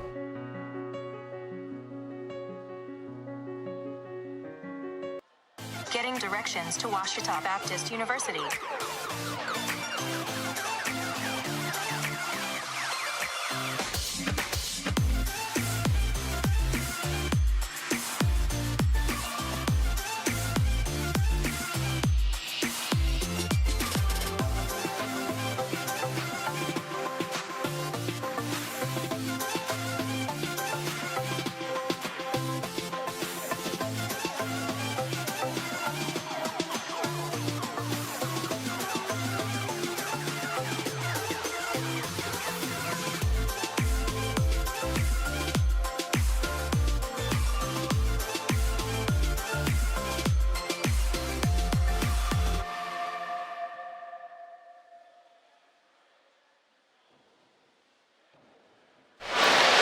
And welcome back to Wagoner Pool here on the campus of Ouachita Baptist University. So we are getting ready for the women's 1 meter diving coming up here in just a few minutes as they try to get the pool set up for diving. So once again, I'm Matthew Branch, and currently I am joined by the Dean of the Hickman School of Business, Brian McKinney. Thank you for joining us tonight. You're very welcome. Thanks for having me. So we've got to make sure your volume's turned up here over on our soundboard. So we heard in the senior night introductions, and I know a lot of these other students are. You have a lot of business students here on the swim team. Like, can you kind of talk about, like I said, I'm sure they play a big role in the business department. I know a lot of them have high GPAs, so I'm sure you see them quite a bit, not in the bad way of going to the dean's office, but you know who they are because they do a lot of good things for Ouachita. Yeah, for sure. And thankfully, I don't have to play the bad guy dean role very often at all at Ouachita, but certainly not with these students. They're pretty amazing, and really, we've got so many incredible student athletes in the business school across all sports. Actually, 4 out of 10 of our students in the business school are student athletes, which is pretty amazing when you think about it. And they play such an integral role in our school. But on the swim team, it's amazing. Some just incredible students, and super proud to watch them, particularly these seniors being honored. Some 4.0 GPAs and just incredible. These students, they wake up at 5 a.m. and swim, and how they juggle the classwork and the commitment to the team here. It's remarkable. They really are. They're just. We're super proud of them. Love having them in class, and then it's fun to come out here and watch them do the thing in the pool. So you mentioned the GPAs. I know that, like I said, I know last year they were the #1 team in the country. The women's were the #1 team in the country across Division II for highest GPA, so they won that honor. And so we're getting ready to see some diving, which is new especially for OSDN to try to broadcast. So happy to have you on here. So I at least have somebody to talk to while we're doing this. And I'm not up here trying to stumble through diving on my own. You get to be up here and witness this as well. But like I said, you talked about, them waking up early. So how does that show just to the character of these students that get those high GPAs, and as well as practice? I know the swim team practices just as much, if not more, than any other team on this campus. Oh, sure. I think they're in the pool about 20 hours a week, and they often practice in the mornings at 5 so they can practice and be finished in time for 8 a.m. classes. I actually teach a 8 o'clock business law class every semester, and I've got actually really good memories of walking into that class, and it's often the first 2 or 3 or 4 people are swimmers because they're up, and often they're coming to class still wet-headed, from their time in the pool, and actually have some real good memories of just chatting with some of these students because they're the first in the class, and they're just incredibly committed to what they do. All of our student athletes have to juggle a lot. I think these are the only ones that are up before the sun rises every day, and it really is impressive. Oh, absolutely. And you're talking about other student athletes. Another thing we see that kind of goes across Ouachita is a lot of the helpers on the back to kind of do the manual timing. They're all volleyball players. So I feel like that kind of shows to Ouachita as like, I'm sure you see that as well as how we work together across all departments, all sports. And absolutely. Is that something? I feel like that's what I see. Is that true? Well, I sure see it. And even you just mentioned volleyball. What I did before coming over here is I wrote a letter of recommendation for a senior volleyball player who's going to go to law school. She's another, just an amazing student, and she's got a chance to go to a prestigious law school and deserves it every moment of, so yeah, that's fun I didn't realize those were volleyball players over there. It's one of those things. Well, I called for volleyball, and I've gotten to know a lot of the teams, so I've learned I can spot them from up here. Yeah. From having to call the volleyball court's just on the other side of the left wall. For those of you who didn't know, we're all kind of in the Sturgis Physical Education Center, which is real tight-knit quarters here for everybody. Well, I'm a minute or two older than you, so my eyes might not have been able to spot those as volleyball players. In fact, I would do a great job calling this diving because my knowledge of diving is so intense, so deep, but I just can't really see the board from here. Otherwise, I'd really help you out with that. Well, I'll give you a pass this time. Okay, I appreciate it. With the eyes. I appreciate it.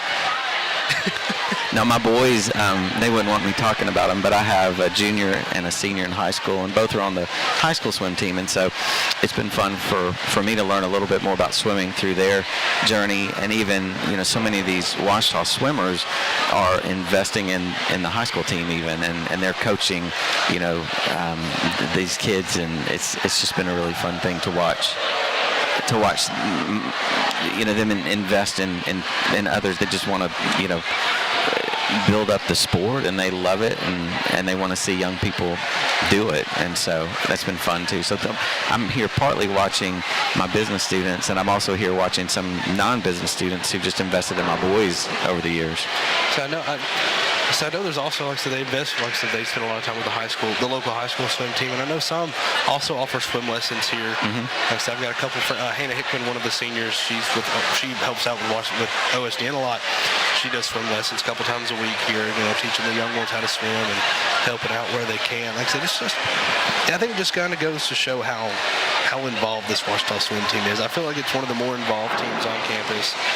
Like swim and, like I said, I feel like swim, volleyball, and softball are three of your bigger involved ones. Basketball too.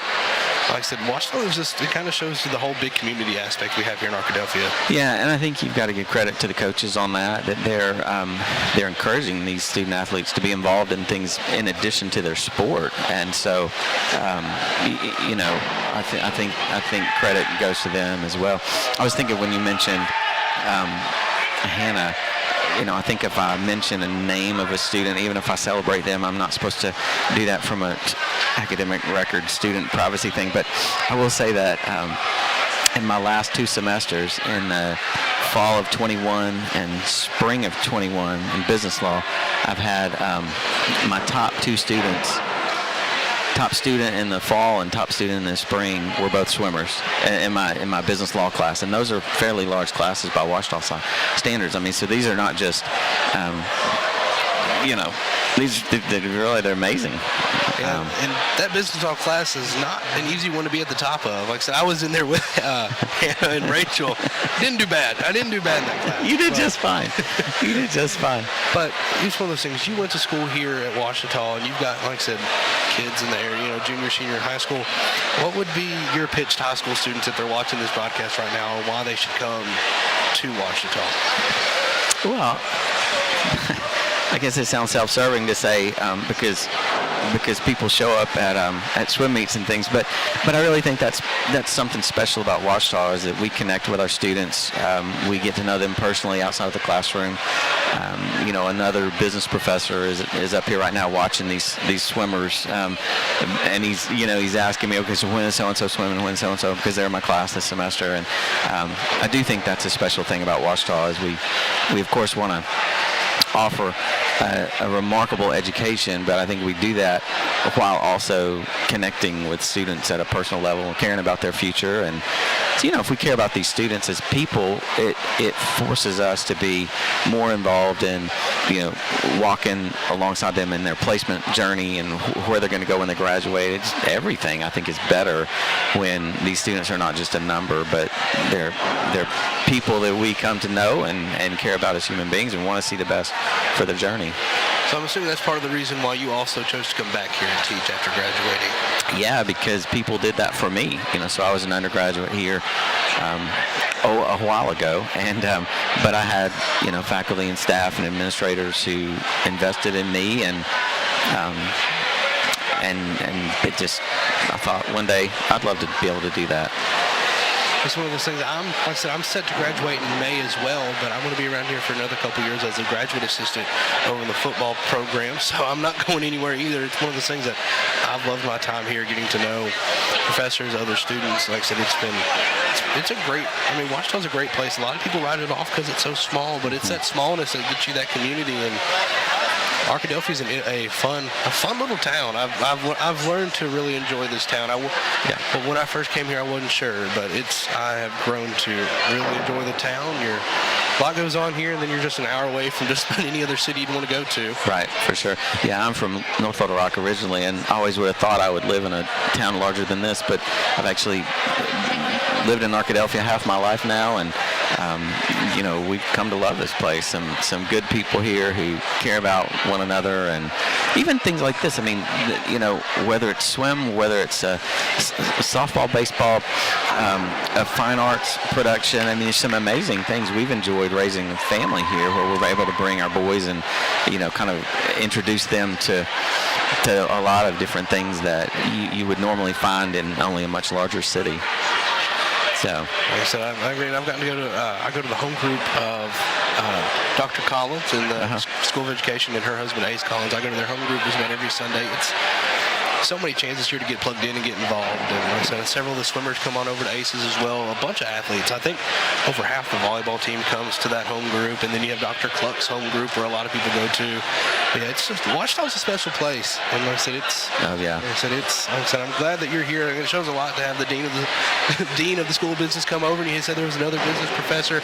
I saw one business professor at one of the volleyball games this year coming to cheer on some of the athletes. But like I said, thank you so much, Dean McKinney, for coming on. Appreciate you coming on. Like I said, we're going to take another quick break here in just a moment or two. You bet. Thanks for having me. Like I said, thanks for coming on. Like I said, great insight into Ouachita and what makes it so special. So we're going to take a quick break. We'll be right back here in a few minutes with diving here on the Ouachita Sports on the Ouachita Sports Digital Network.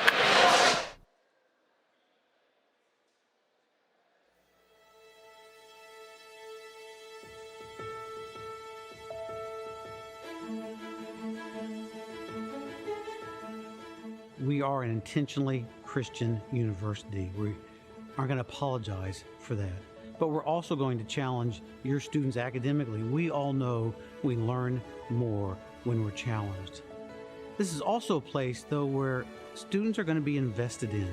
I've spoken to so many alumni, and they come back again and again to telling me stories, naming names of faculty and staff members in specific situations where they invested in their lives, and they look back with the benefit of time and see how formative it was in their life. I think another reason is high impact learning. With the Christian liberal arts, you're going to get that broad experience, but we're also going to go deep. Some of the examples that come to mind is we have science students who spend their summer doing undergraduate research, and that is a gateway for graduate school. I think of some of our business students that we've given $1 million to of our endowment to manage real life experience. Or students who are interested in media and culture who go to the Sundance Film Festival, the premier event to engage with people across the country in this discipline, but also to engage with Christians. But we're also going to be a place where you graduate. We're proud that in the state of Arkansas, among all colleges and universities, Ouachita has the highest graduation rate. You're going to finish on time. But you're not just going to graduate, you're going to be prepared for graduate school, for work. And so at Ouachita, we'll be a better university because of you. And I believe you'll be better because you were at Ouachita.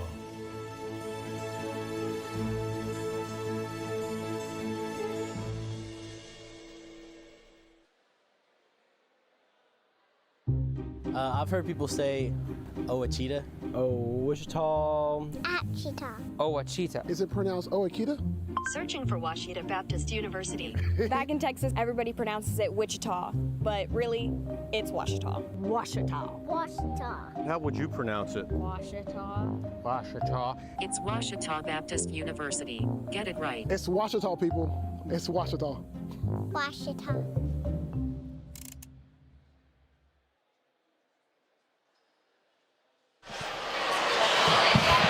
And welcome back to Wagner Pool here on the campus of Ouachita Baptist University. As you heard, located in Arkadelphia, Arkansas. Arkadelphia, a great place to call home. Said Wagner Pool, part of the Sturgis Physical Education Center here. Anybody who tuned into volleyball matches, like I said, we are just to the right of the volleyball court. That wall on the left separates the volleyball court and the pool area, and then also attached is Vining Arena, which is back behind us and to the left just a little bit. So a lot of stuff, a lot of sports goes on right here in the Sturgis Physical Education Center, or SPEC as we call it. So you've got men's and women's basketball, volleyball, men's swim and dive, and you've got wrestling that'll either take place in SPEC where the volleyball court is, and they've even been known to do it in Vining Arena before. So a lot of sports happen right here. Like I said, all the sporting venues in close proximity of each other. Volleyball and baseball season starting up next weekend. They've got some home games coming up, like I said, starting February 4th and 5th. I know softball, they've got on the 4th and 5th. Baseball will be taking in I believe it's the Dugan Invitational at the new Majestic Park in Hot Springs coming up before too long. So the month of February is always one of the busier months for us here at Ouachita. Nothing compared to last year when we had every single sport except for football running at one time in the spring. But February is a typical busy month, and we are about to be joined by none other than the Christopher Babb, the director of the Ouachita Sports News Network. He's going to go in here and help me get through calling diving. So welcome, Chris. Yeah, I heard the Christopher. You didn't think I was going to hear that because I didn't have the headset on. Oh no, I knew you would. Oh, I was hoping you would hear Christopher. Yeah. Had to give you a hard time a little bit. Got to mess with you. There's no telling Wyatt in the production room across the hall. There's no telling what he's come up with either. So this is going to be fun. I would like to say before we get going, we're not able to do every swim meet, but we are glad to be able to do this one. We try to at least do the final home meet in January against Henderson senior night each year. But in the past, last year, of course, it was just you were sitting where you're sitting. We had Supreme Leader. That's nice. The camera operators, and it was just 3 of you up here. And obviously we had meets with no fans, and so we're glad they're here today.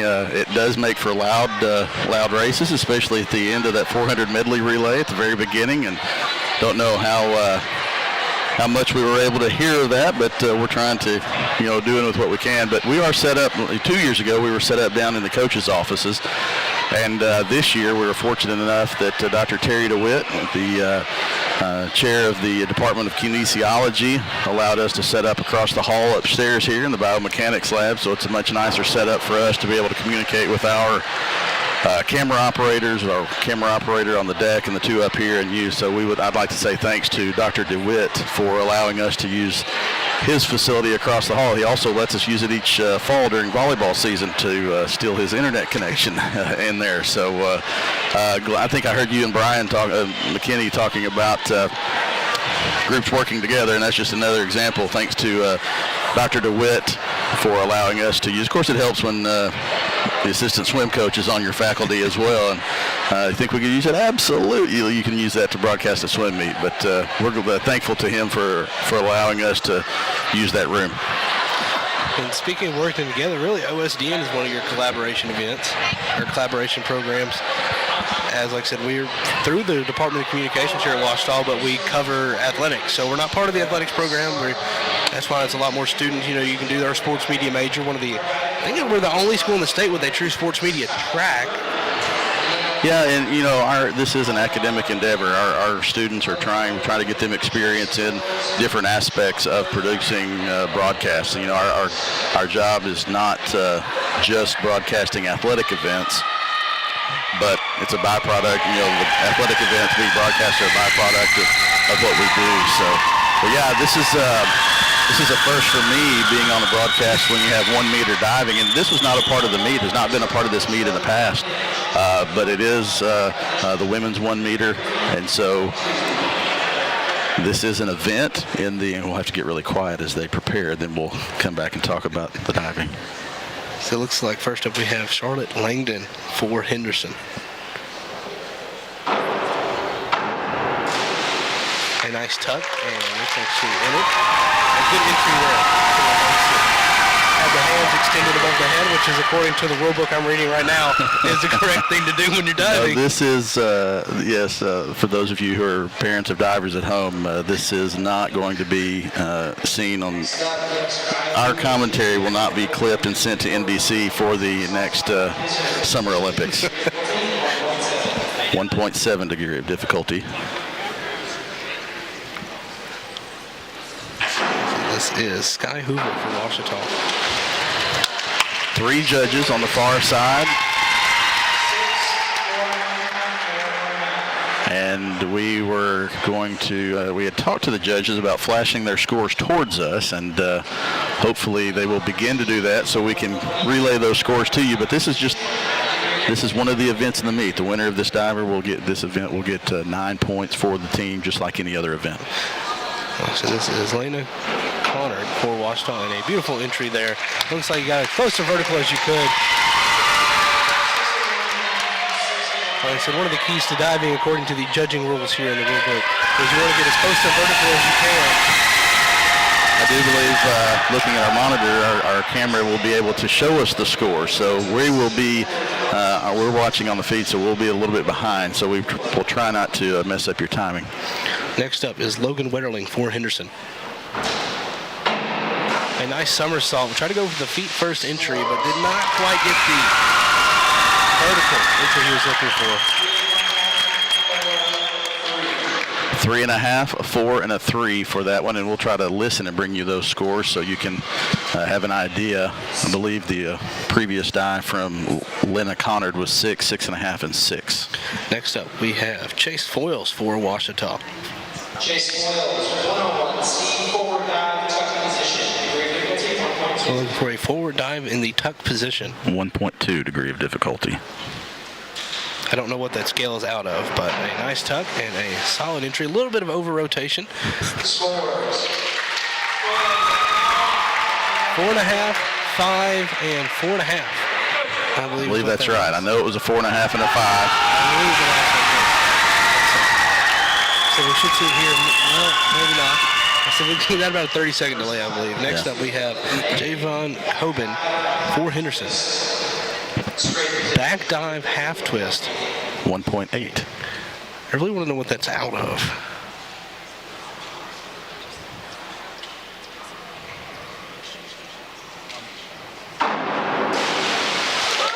Back dive with a half twist. A solid entry there. 5.5, 5.5. And I couldn't quite tell the last one. 5.5, 5.5, and something close to 5.5. I would assume so. Yeah, and we'll. I know those of you at home are probably would like to see it, but we'll try to get those to you as we go. You've got Nolan Gerfers next up for Ouachita. Another tuck and entry.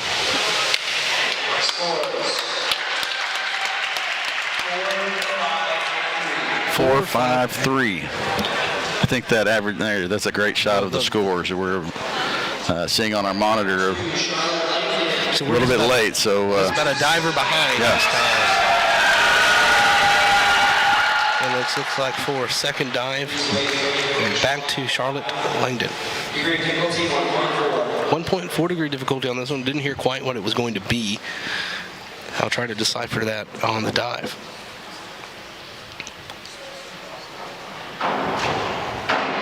A forward somersault with a feet first entry.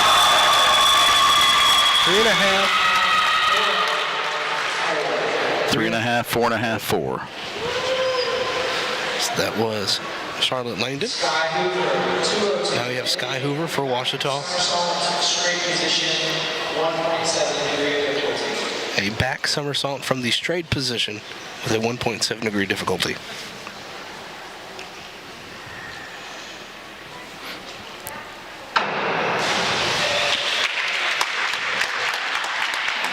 A solid job there for Hoover. 5.5, 6.5, 6. Good scores. And again, as this event, just like scored just like any other event, the winner gets 9 points, and then 4, 3, and 2, 4, 3, 2, and 1.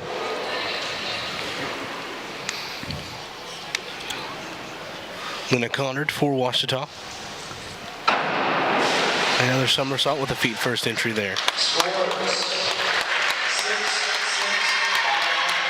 6, 6, 5.5. So the solid scores there. Logan Wetterling, 103. And now we're back to the mids. Logan Wetterling for Henderson. 1.6 degree difficulty. Looks like it's going to be a back somersault tuck is what I heard.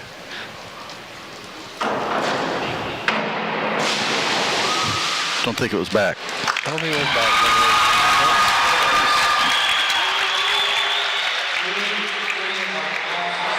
3, 3.5, 3. I don't think he quite got the extension to get the hands over the head there on the head first entry. Somersault, back somersault, pike position, degree of difficulty. We'll have pike position. Or 1.6. Looks like I think they did say back somersault on this one, so we will see. I believe so. That looked like that was a pike position dive. 4, 4.5, and 4 on that dive. So that pike position is what they call whenever you are, I guess, reaching out toward, you got the legs up at an angle. I'm just looking at diagrams here on the rule book. This degree of difficulty for all of these for me is a 10. Good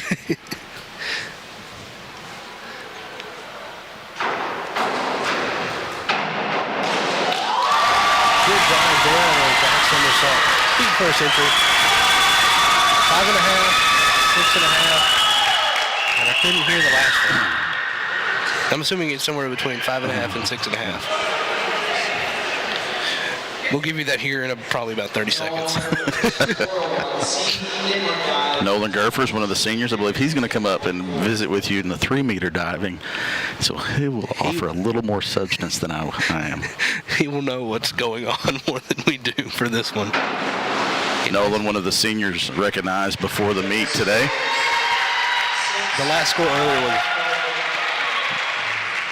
they said 6.5 and 4.5. I believe so. It was? Yes, 6.5, 4.5. But yes, we talked to Nolan earlier and said, will you go up during the 3-meter diving? He said, absolutely. 1 somersault, pike position, degree of difficulty 1.6. 1.6 degree of difficulty.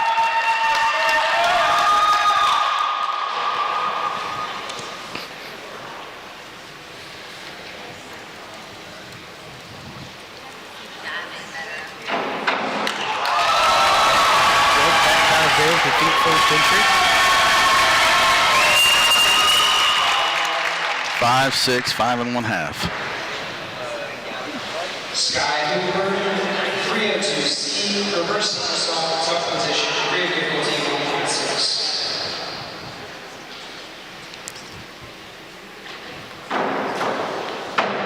1.6 degree of difficulty for Sky Hoover in her third attempt. 5.5, 6, 5. Yeah, your Google research there didn't help you out very much, did it? No.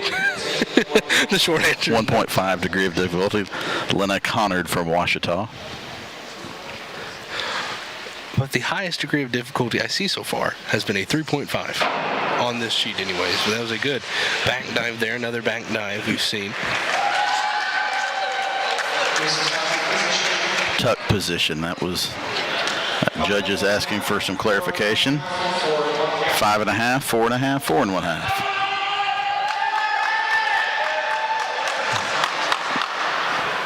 Logan Medley, 302C, reverse 1 somersault, tuck position, degree of difficulty 1.6. Reverse 1 somersault tuck position coming up here. Sounds like 1.6 degree of difficulty. Very good. Good first entry there. 5.5, 6, 5.5.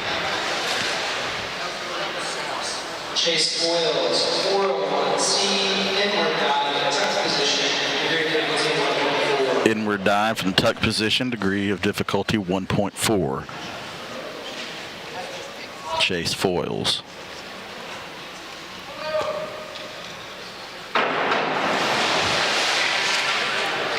I think he solid dive, but I think he might have over-rotated that one just a little bit.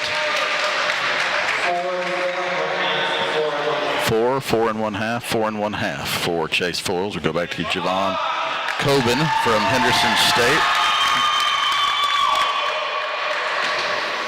Javon, 402C. 402C, inward somersault tuck position, degree of difficulty 1.6.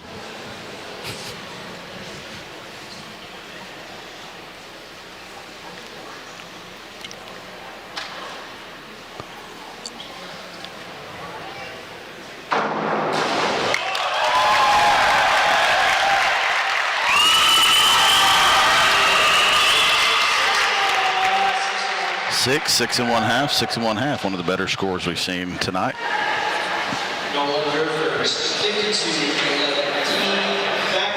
So a quick Google search has revealed that the most difficult dive is a reverse 4.5 somersault in the pike position, rated at a 4.8 difficulty. So the scale is pretty much out of, I guess, at the moment, 4.8.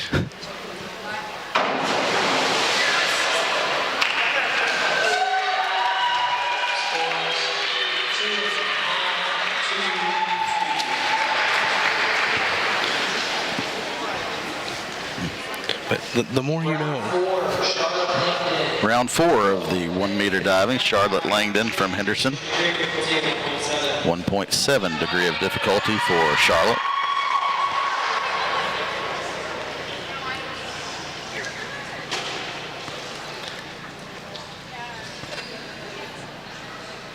I'm glad I get to add this to my broadcasting repertoire for this. We might not want to clip this, though. What do you mean? I'm sending this into NBC so I can broadcast the next Summer Olympics. 4 and 1/2, 5, 4 and 1/2 from the 3 judges. Back to Sky Hoover for Ouachita. Sky Hoover, a freshman from Forney, Texas, on this Ouachita squad.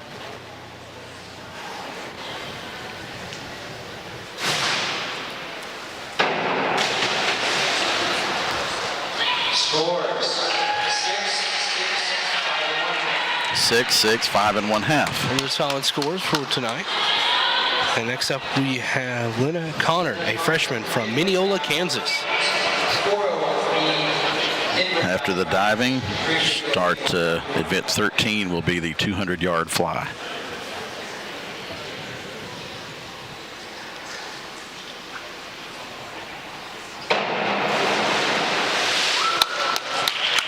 Able to get a good entry there on that one. Got their hands extended. 6.5, 7, 6.5. I believe that's the first 7 that we've seen tonight. So a great dive. Well, it's the first 7 that we've seen. I'm not sure if it's the first 7 the judges have given. Next up, we have Logan Wetterling for Henderson. 1.4 degree of difficulty.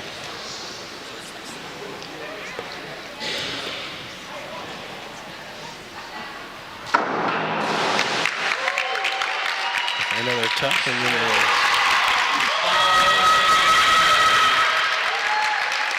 a 5 and something else. That time was around 5. It was a 5. Okay. And then now we have for Ouachita, we have Chase Foyles, a junior out of Austin, Arkansas. Went to Cabot High School. I believe that's your alma mater. It is. Did you have swimming and diving when you were in high school at Cabot?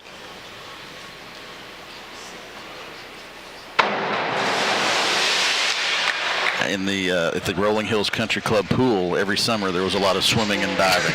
You know, I really don't know if the Arkansas Activities Association had much sanctioned swimming and diving that far back in the 1994.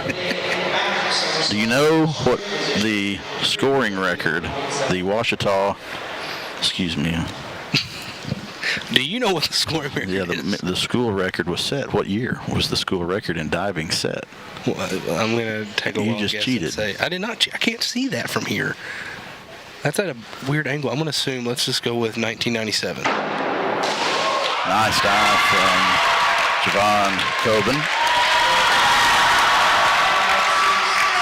5, 6, and 6 on those scores. Greg Freeman, 1989, has the school record in the 1 meter and the 3 meter. The 1 meter 497.80 and the 3 meter diving 552.55. Now, 1989, that was the year that Wagner Pool was named. Was when it was built or named Wagner Pool? I think that's what the date says on the plaque outside. Another good dive there that time from Nolan Gressler. He's the senior from Porter, Texas.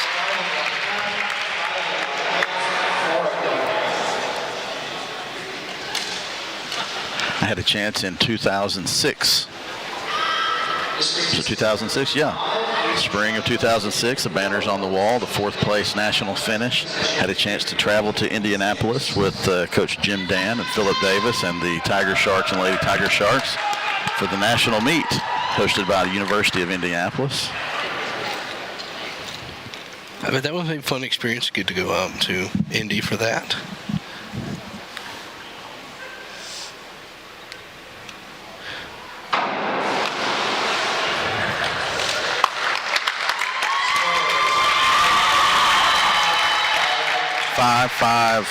Four and a half or 5.5. Couldn't tell what it was. But yeah, the prelims and everything were in the mornings. The championships were in the evening. It just happened to be around the time of the Big Ten basketball tournament at that time, Conseco Fieldhouse.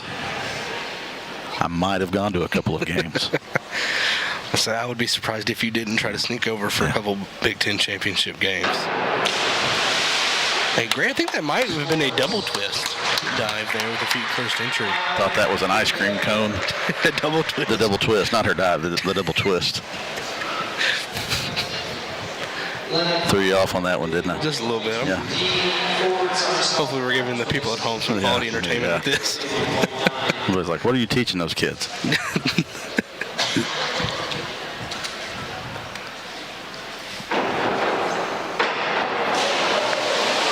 Ooh, that one was a little close.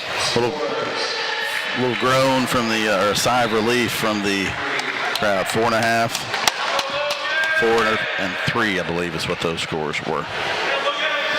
Part of the scoring does come from how far away you do get from the diving board. 1984 Olympics, Matthew. Ring a bell? I'm speaking of the board. Greg Louganis.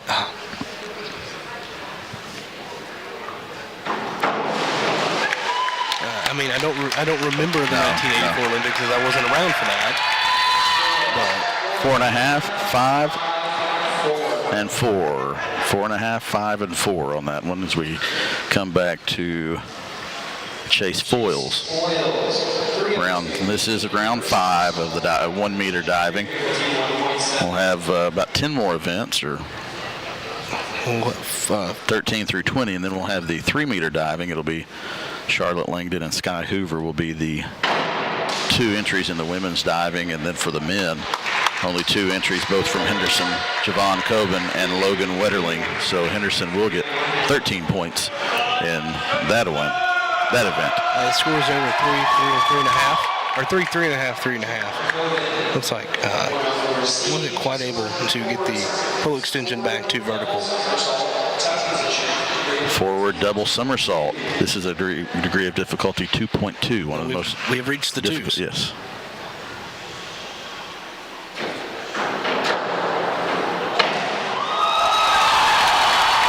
A very good dive there, huh?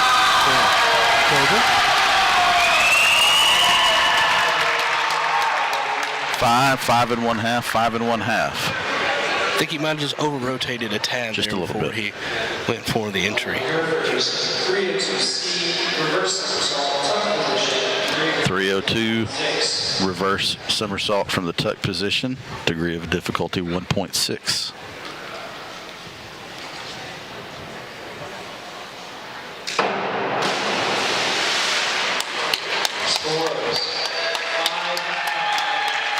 Five, 5-4 for Nolan Gerfers.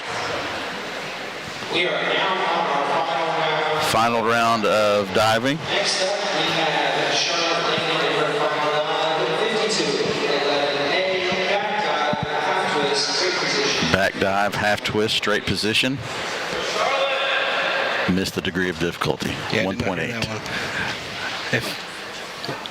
I'm not able to type that in quick enough to search the degree of difficulty for that. Scores 4, 4 and 1/2, 4. Final dive for Charlotte Langdon. And now Sky Hoover in round 6, her final dive. Forward somersault pike position. 1.5 on the degree of difficulty.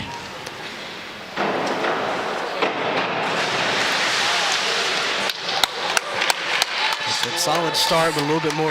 Once again, a little bit of over rotation there. 4 1/2, 4 1/2, 4 1/2. Consistency is key. Final dive for Lena Connard. Final dive, 301B, reverse dive, tuck position. Reverse dive from the tuck position, pike position, 1.7 degree of difficulty.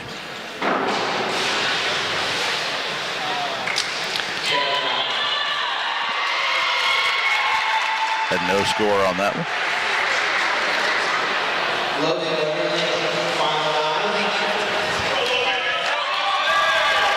Logan Wetterling's final dive for Henderson State.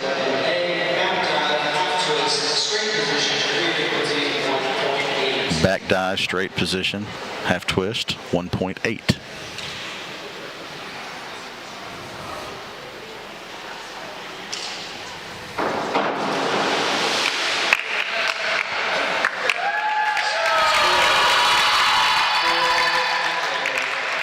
Four, and I believe a third 4. I'm going to go with the average there and say, yeah, that was a 4.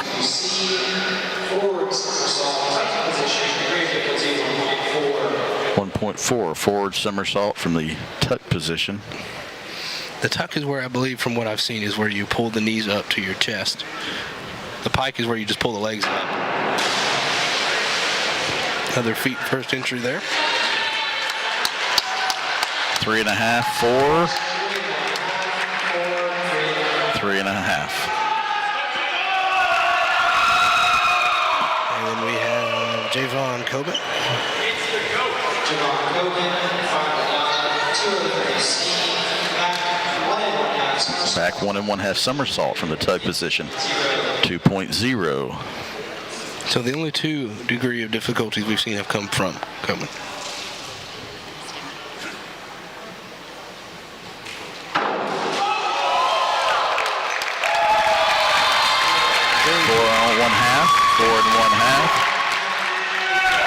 Forward 1/2.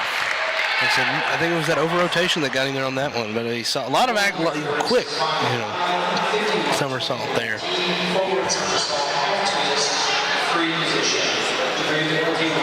I believe we do have after the diving, I believe we have the updated scores through event 10, which was the 200 IM. Is Nolan Gerfer's final dive. 2, 2 1/2, 2. That's the final dive of the 1 meter diving event. The next event will be the women's 200-yard fly, and they will take some time to get the pool ready. So with them to take that time, that means we're going to take a quick break again. So we'll be back here in a few minutes with the women's 200-yard butterfly. It'll be a 10-minute break, so we'll be back here. We'll check in periodically between the next 10 minutes, but we'll be back here in a few minutes. You're watching Ouachita Swim and Dive on the Ouachita Sports Digital Network.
We believe in a faith that seeks understanding. So as a university, we believe that all of the various things that we study allow us to really develop a more vigorous faith.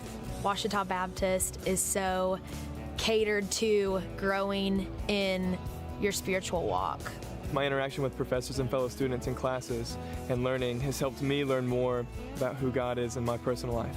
One of the beauties of the education that we give to our students is to expose them to the various realms of knowledge, which then equips them as men and women of faith to be able to understand and really appreciate the complicated world in which we live.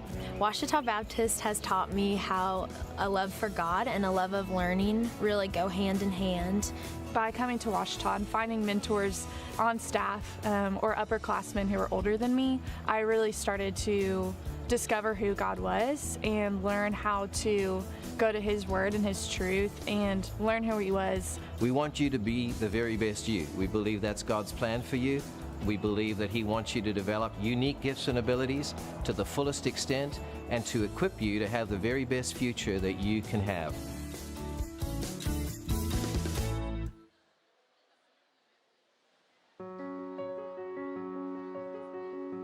Certainly, there's no better time than now, and I think the sooner the better as you go through life to get your education completed. We wanted it to be practical. We wanted it to be accessible. Students, I think, that are learning online have the same desires, same needs, and it's up to us to come up with as creative ways as possible of making sure that all those needs are met. It's not just getting a degree, it's not just checking a box, it's about us investing an education into these students.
Getting directions to Ouachita Baptist University.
Ouachita, we care deeply for our students, and we are seeking to invest in them every day. My professors are some of the best people I've ever met. They love me, they care for me, they care about my well-being. Faculty are so open to helping you, even outside of the classroom.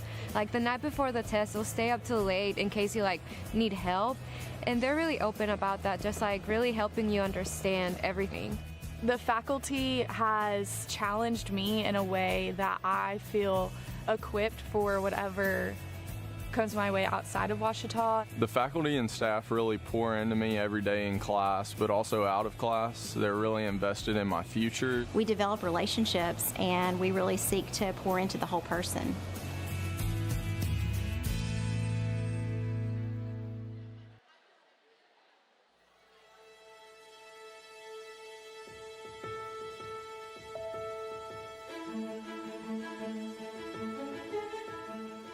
We are an intentionally Christian university. We aren't going to apologize for that. But we're also going to challenge your students academically. We all know we learn more when we're challenged. This is also a place, though, where students are going to be invested in.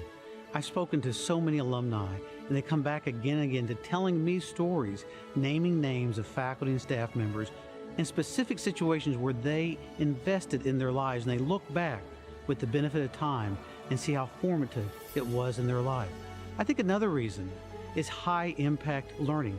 With the Christian liberal arts, you're going to get that broad experience, but we're also going to go deep. Some of the examples that come to mind is we have science students who spend their summer doing undergraduate research, and that is a gateway for graduate school. I think of some of our business students that we've given $1 million to of our endowment to manage real life experience.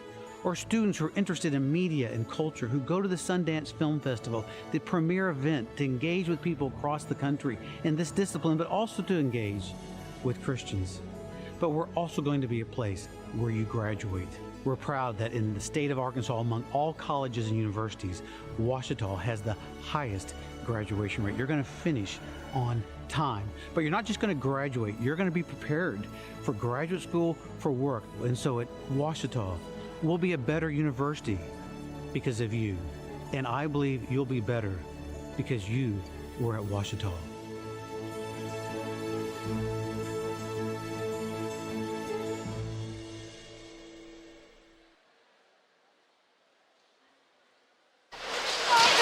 And welcome back, everybody, to Wagner Pool here on the campus of Ouachita Baptist University. Still got a few minutes between. Like I said, we are getting ready for the next bit. So getting ready for the next one, but we do have some score updates for y'all. So for the women, Henderson leads it by 5, 49-44. So it's really anybody's meet so far. So like I said, Henderson with a slight lead, 49-44. Like I said, that could easily change here in this last half. And then for the men, so like I said, for the men, Ouachita leads that one, 52-41. So Ouachita men with a lead. They're trying to end a fairly long losing streak to Henderson. Hopefully that can go away here tonight. See if they can keep this lead. But now I am currently joined by Jill Parsons, a member of Ouachita Sports News Network and a former swimmer. Hey, good to be here. I said, thanks for having you on. Like I said, you said you swam for 7 years? Yeah, I was a competitive swimmer for about 7 years, from age 10 to 17. So I've been in a wide range of different things and experiences. So I'm really happy to be here. Okay, so what year are you at Ouachita and where are you from? I am a second-year student, junior at Ouachita, and I'm from Salina, Texas. Gotcha. So, okay, so Salina, Texas, is that near Dallas, Fort Worth? Yeah, so that's about northeast from Dallas, about 45 minutes to an hour. Gotcha. So like I said, so it'll be nice to have somebody on here who knows swimming and a little bit better, a lot better than I do. Absolutely. From what I get is watching old Olympics replays and I love those. Finding stuff on ESPN from the college stuff and seeing that. But looks like we are getting ready to get started. We are at event number 13, the women's 200-yard butterfly, and that is in lane 2. For now, it's the even lanes are Ouachita. That's Alicia Majeski Maya Robles in lane 3, Sydney Parker in 4, Izzy Andrews in 5, Sophia Rizzo in 6, and Kester in 7. I think that might be a typo, but we'll go in Kester in lane 7. So something that you should note when you're watching these is how long they stay under, because it's about conservation of energy. You can have the power in your stroke, but the longer you stay under, the more you're conserving your energy. You can see it on Michael Phelps' playbacks. He's under there for a long time. And so seeing, I think it's lane 5, she was under for quite a while, and she's in the lead currently. We'll see her there just on the turn. Looks like she's in first, followed by lane 4. So lane 4 is Sydney Parker for Ouachita. Butterfly is such a beautiful stroke. There's so much power, but it's such a delicate system. See, now that's something I hadn't really noticed in Butterfly, because whenever I watch it, it's the one that, other than Freestyle, throws water the most in other directions. The rhythm of it is really what's important to master, because you have this curve of the spine, and then you have to pull your arms at the same time that your spine is whipping. And if you can do it right, you can be really fast. Same thing with breathing too. Breathing is very methodical as well. They breathe pretty much every other. And their face only comes out a little bit out of the water. Lane 5 looking nice. So it looks like Henderson is in the lead in lane 5. You've got Ouachita in lane 4 and 6. With Right on Sydney her Parker tail. and Sophia Rizzo. Looks like Ouachita was going to pick up second and third.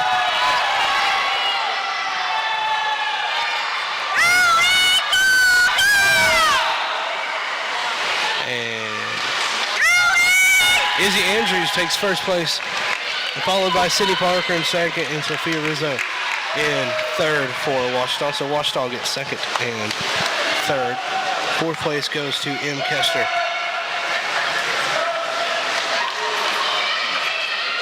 And fifth place to Maya Robles of Henderson, and sixth place to Alicia Majeski for Ouachita.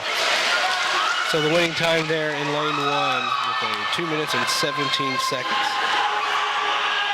So that's a little bit slower than Andrews' seed time, which comes in at 2:06, but enough to get the first place win, and that'll extend Henderson's lead a little bit. As you know, first place gets 9 points, correct?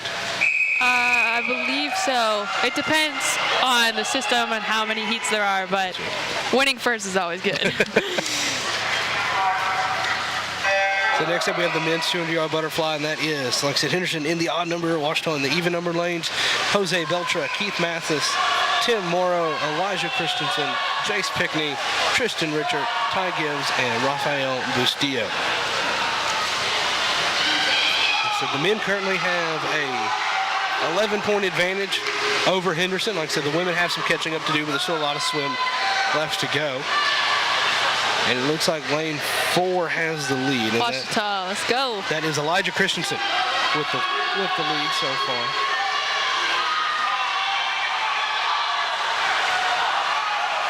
Another thing, if you notice in lane 6, we have someone who's breathing to the side, which also changes stroke entirely because you're adjusting your shoulders to breathe. I always find it interesting to see swimmers do that. This past year over the Olympics, I saw, oh my goodness, her name blanked. One of our American swimmers doing that. The only American swimmer's name I can think of is Katie Ledecky, and I don't think that was Katie her. Ledecky was not it. That was not her. Someone much younger in the range. It was a breaststroke against Australia, and they were neck and neck. And Australia ended up winning this year, but our swimmer was pretty far in there. Man, I cannot believe I blanked on her name. And that is Christensen still with a solid lead in lane 4. Looks like Ouachita also in second place in lane 6. And that is Tristan Richard, a freshman here at Ouachita.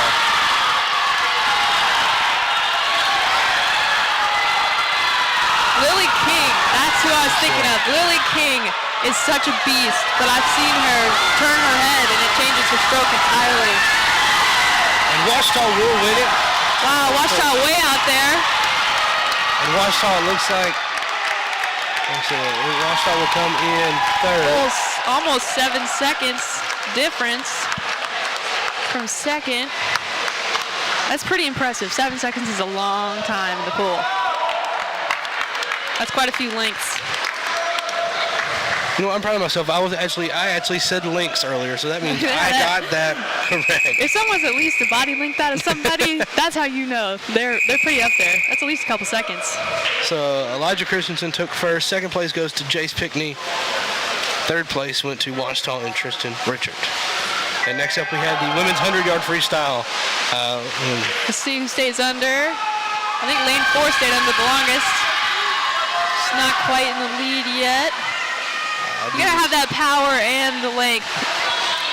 So the swimmers here are Hania Banzal, Lydia Medikovich, Valerie Grigar, Lilia Clark, Kiara Pazvat, Aaron Russo, and Selina Damas. Look for Lilia Clark. She's been one of the best freestyle swimmers for Ouachita over the past 4 years. She is one of the seniors on this squad. And it looks like she is just behind. She's in second place. First place so far is Kiara Pazvat for Henderson in lane 5. Final stretch here. Clark has some catching up to do if she wants to take first place and give it a chance to get back in this one.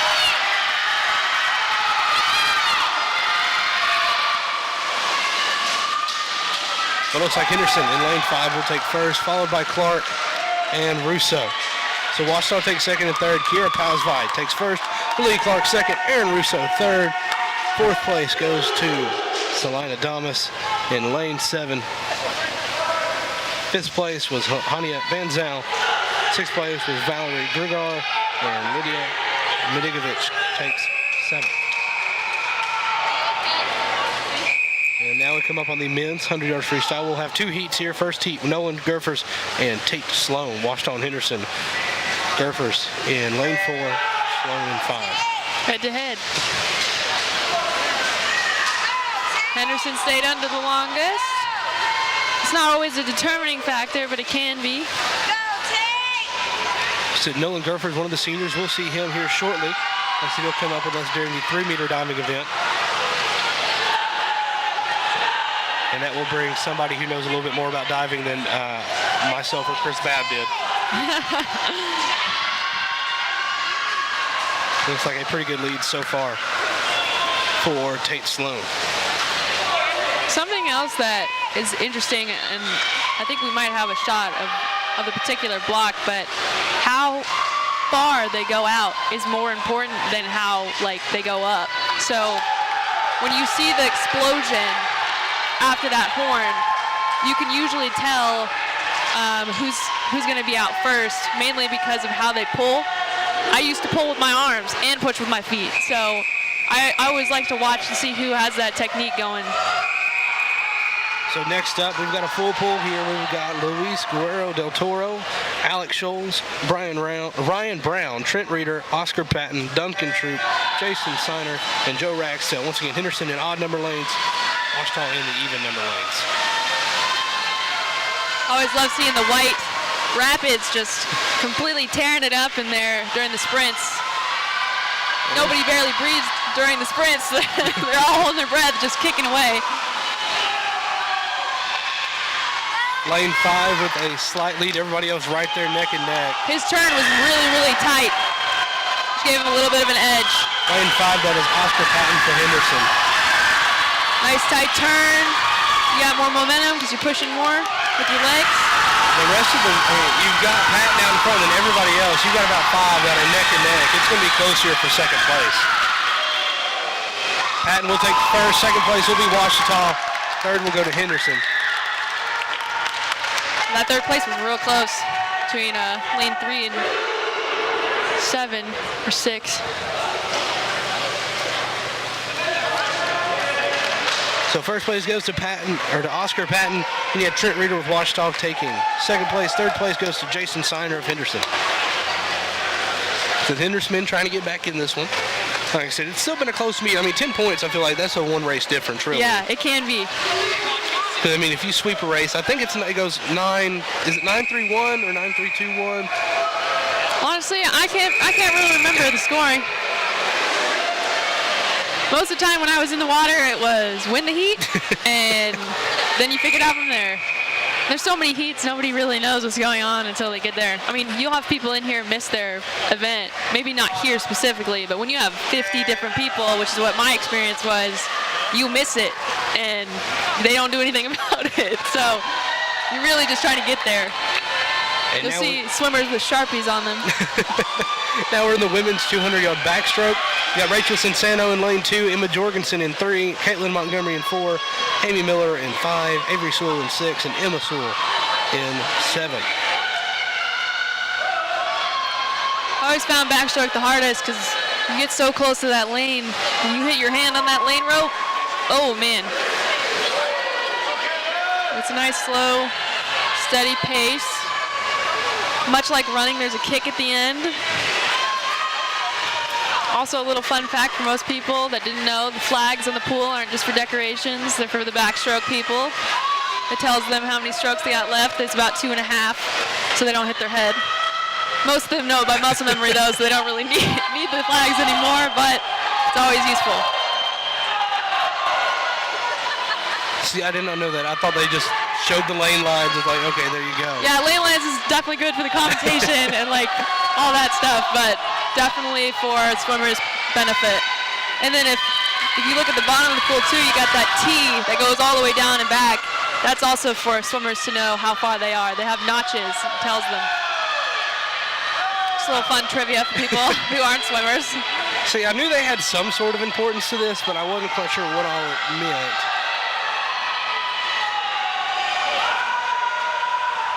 In order for swimmers to remain streamlined, they don't really look up. So looking down at the tile is the most important part. They used to train us with tennis balls underneath our chin, in our necks, to get us to stick it there.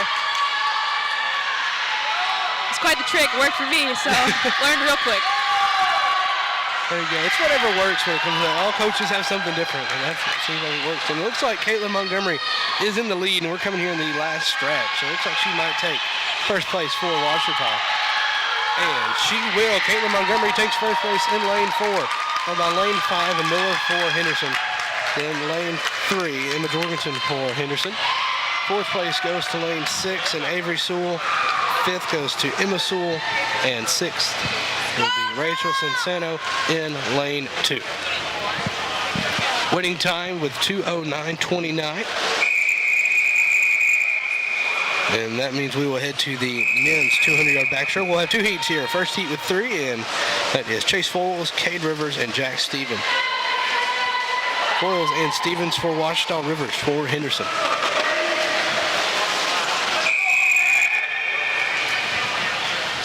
So we will have a few other Ouachita swimmers come and join us later in the broadcast, get some interviews with some of the other seniors. Like I said, we've done that in the past. Didn't get a chance to do it last year due to all the COVID protocols, but this year, thankfully, we can get to talk to the seniors and hear from some of them.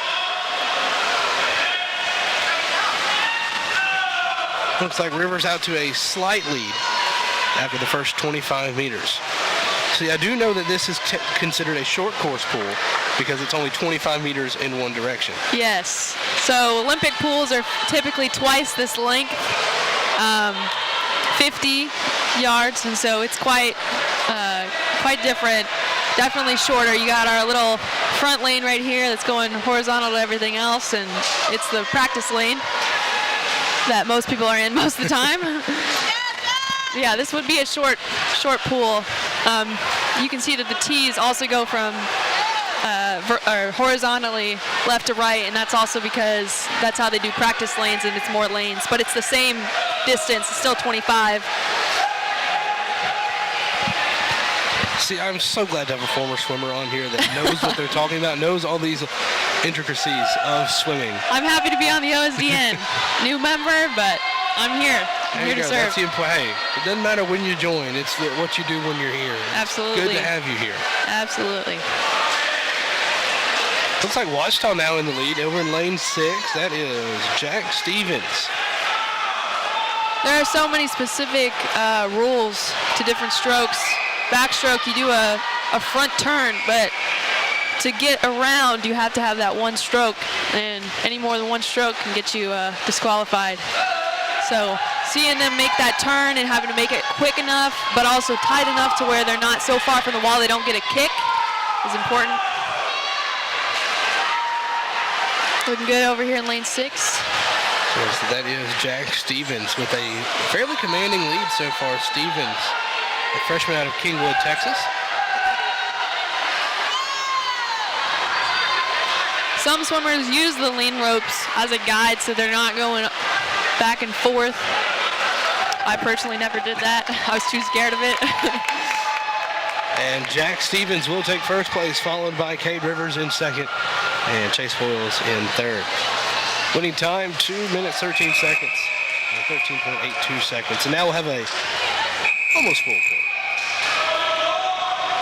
We'll have nobody in lanes 1 and 8. So for this one, we've got Nelson Parker, Lamar Taylor, Noah Smith, Marcus Hernandez, Bennett Bibza, and Jesse Walker in lanes 2 through 7, respectively. And once again, it is Ouachita in even lanes, Henderson in the odd lanes. Now, when they line out, like I said, one thing I've noticed is that typically your faster swimmers are usually in 4 and 5, lanes 4 and 5, or does that really not matter?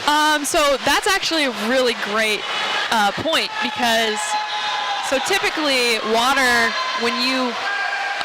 boat for instance, when you're out on the lake and your motor is leaving this A-line trail behind you, the wake of different swimmers can affect your stroke. Another thing that can also affect your stroke is something called hardness of the water, and that has to do with the viscosity, and usually if it's warmer water, everyone's going to be slower.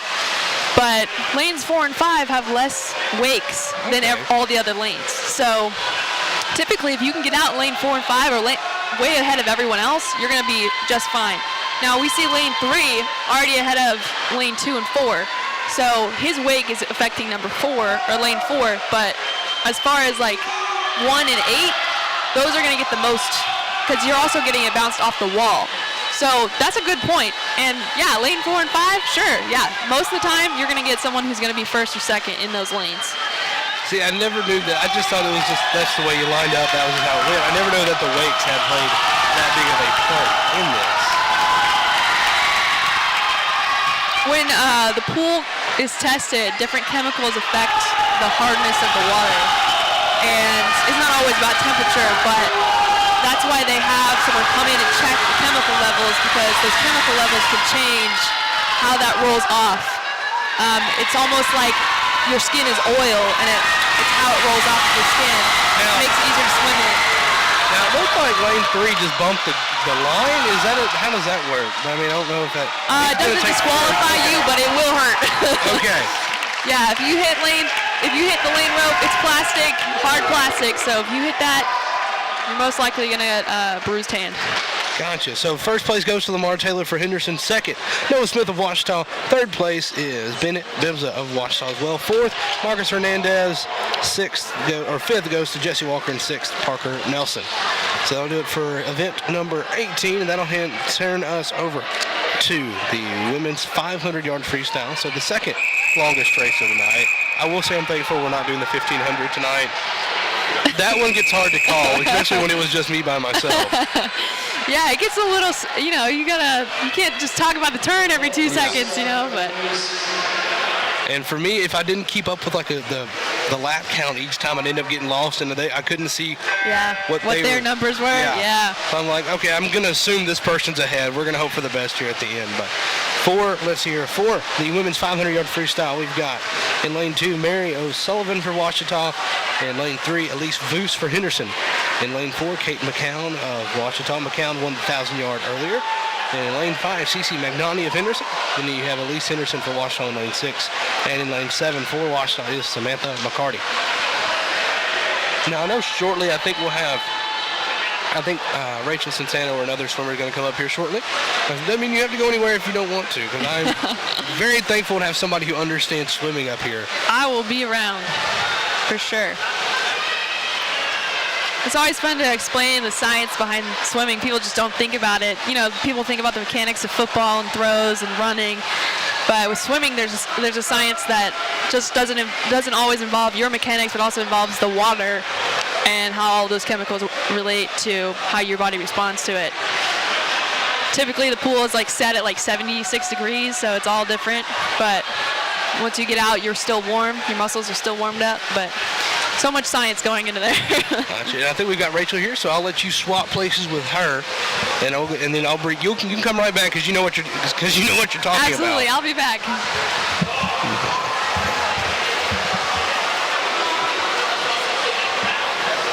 All right, like I said, once again, I am now joined by senior swimmer and fellow OSD-inner, Rachel Cinsano. Thank you for coming up here, Rachel. Thank you for having me. This is exciting. It's good to have you finally up here for a swim broadcast. It's been 3 years in the making now. It'll be worth the wait. So, Rachel, like I said, you're a senior here, graduating a year early, since you decided to have to be smart and get all your classes out of the way. So, what's it been like trying to do swim, school, OSD, and everything else you do over these last 3 years? I've definitely learned a lot about time management, and most of the time you have to do your homework before you can take a nap. So. See, that's important. See, I'm more of the take a nap and then I'll do homework later. See, you've got it figured out the right way to do it.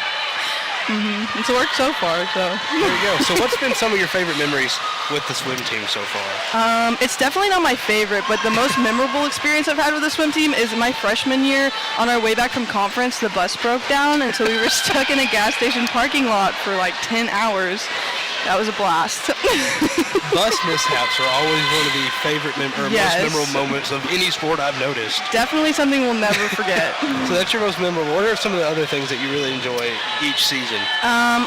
Henderson. Swimming Henderson is definitely my favorite meet of the entire year. The energy is just insane, and it's so much fun to be on deck when we have a Battle of the Ravine meet. And then I also like the training trip that we take to Florida each year, because in between practices you can go to the beach. So that's nice. So in between being in the water for training, you just go get in other water? Exactly, but this water is salty, not chlorinated, so it's a difference. And you can get a tan while you're at the beach. You can't really get a tan here. Fair, indoor pool. That makes sense. Exactly. So you've done OSDN for the past 3 years. You were one of the founding members with us when we started this thing back in 2019. What's been some of your favorite moments working with us? Being a part of this crew. My favorite moments are when Bab brings pizza. But other than that, I really like working football and I really like working basketball, and I really like that you get a lot of hands-on experience because you can kind of do whatever you want to do as long as you okay it with Bab first. Yeah, we're pretty open to just let anybody get experience here. I mean, like I said, if you want a swimmer, I know you'd be up here a whole lot more calling. Exactly, yes. I would love to call a swim meet, but Bostic won't let me. I mean, I don't know swimming. I know how to swim. That's about where it stops. I can swim. Fake it till you make it. You sound like you know what you're talking about. That's the main thing. Exactly. Google has been my friend the past 3 years. Now the whole diving aspect earlier, that was different. Yeah. You missed it. I had Bab up here with me for the diving. Fun. I don't know how diving works either, so we're on the same page. Luckily for the 3 meter, Nolan Gerfer's going to be up here. Oh, so perfect. There you go. Somebody who knows diving. There you go. So what's been one of the best things about Ouachita in your past 3 years? Like in general as a whole, like what brought you here? Why did you stay here? Like what's been so important about Ouachita? The swim team initially brought me here, but then once I was here, I think the professors and just like the small class sizes, because you really get to know your classmates and your professors are always there and they're always happy to help. So that's really fun to see. And you get really close with people because there's not very many people here. Yeah, like I said, we heard from Dean McKinney was actually up here earlier. Oh, fun. I had B-Law with him. He talked about you and Hannah having B-Law and having all the swimmers in that class. And it looks like, I think it was lane 4, that is Kate McGowan. She's going to be in the lead. She won the 1,000 meter. Looks like she's going to pick up a win for Ouachita here in the 500 as well, get Ouachita back in a first place one, and she would have with a time of 5:14.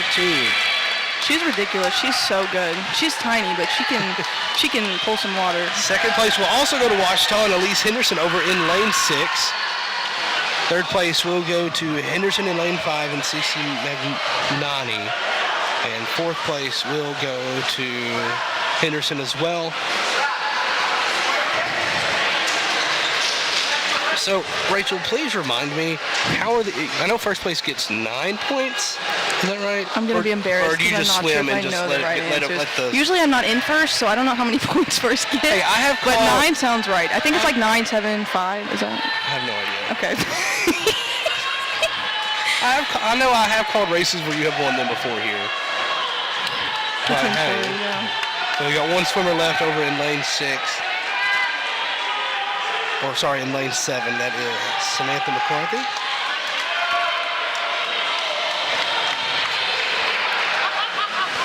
They said winner was Kate McCowan. Second place was Elise Henderson. And third place, Cece Magnani. And that will take us to the men's 500-yard freestyle.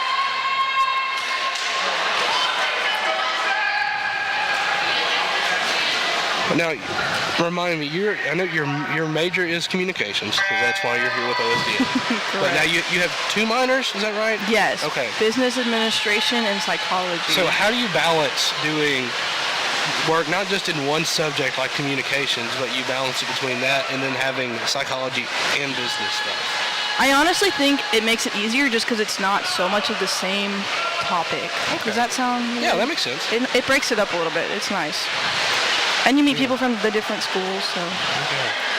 Like I said, I'm communications with business too, so I mean, I know them. I mean, I've met people from other schools, but sometimes it feels like some of the classes kind of run together. So I get what you're saying. Exactly. Absolutely.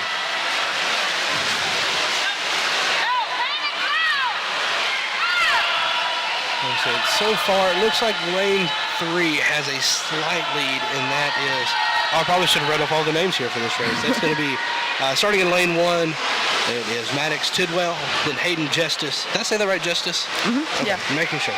Justice, Patrick Dabrowski, Jeff McCoy, Tristan Miller, Jacob Lewis, Gabriel Ronan, and Jaden Heron. Once again, all odd number lanes are Henderson, even number are Ouachita. So Jeff's trying to get his second win. He won the 1,000, right? And he's trying to win the 500 now. He has a bet going with the Henderson swimmer. If he laps them, the Henderson swimmer owes him $30. So watch out for that. Yes, he did win the 1,000. So we'll have to see if Jeff can, McCoy can do it. He's in lane 4. He'll be the one to watch. And you say that I feel like he knows some of the Henderson swimmers. So I feel like being across the street from each other, y'all get to know each other a lot. A little bit, yeah. There's definitely a lot of banter whenever we have a Battle of the Ravine meet. So that just kind of makes it even more fun. And so, yeah, what's it like being across the street from your biggest rival? I think it's a lot of fun.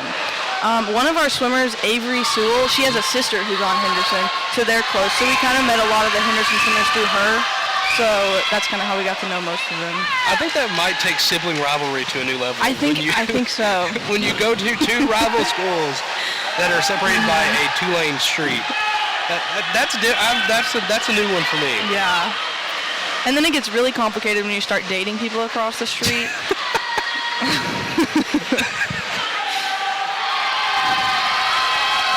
So I guess that means you're torn on who to cheer for, or how does that work? Or is it just a lot of trash talk? I've never experienced that, so I couldn't speak on that, but.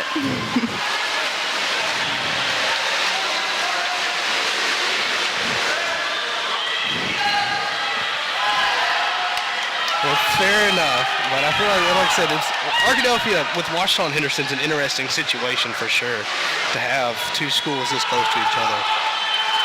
One thing that surprised me is how far apart the meets were. I mean, your last one was back in October, right? The one across the street? Or when was that meet? Because I was looking on the schedule. The last meet against Henderson? Yeah, that was wasn't it back in October? I think so. It was a while. It was like towards the beginning of the season, I think. So you start out over there, and then you wait the entire rest of the season, and then come back over here. So I feel like that's... most times you don't really space them out like that. So I guess that's interesting. It gives you a lot of time to take from the first meet and get ready for this. Yeah, there's definitely a lot of build up to this meet. And then the meet over there is a sprint meet, and Henderson's their team is mostly sprinters. And then this meet over here is a distance meet with all the 200s, and we're better at the 200s. So it's kind of interesting to see how that plays out too at the different meets. And so far, it looks like McCoy is in the lead. It's McCoy and Dabrowski. Dabrowski was very good earlier. He won a race he won the 200-yard freestyle earlier. So Dabrowski, he's in second. And then you've got lane 7 for Henderson that's also right there in the running for it. Like I said, the men at the split before diving, they were up by 11. Y'all got a little bit of catching up to do. We're down by 5. But, I mean, that's like one race difference. So we're getting here on the last 50 meters. And it looks like McCoy is in the lead by half of a second, maybe. So it's going to come down to these last 50 meters to see who wins it.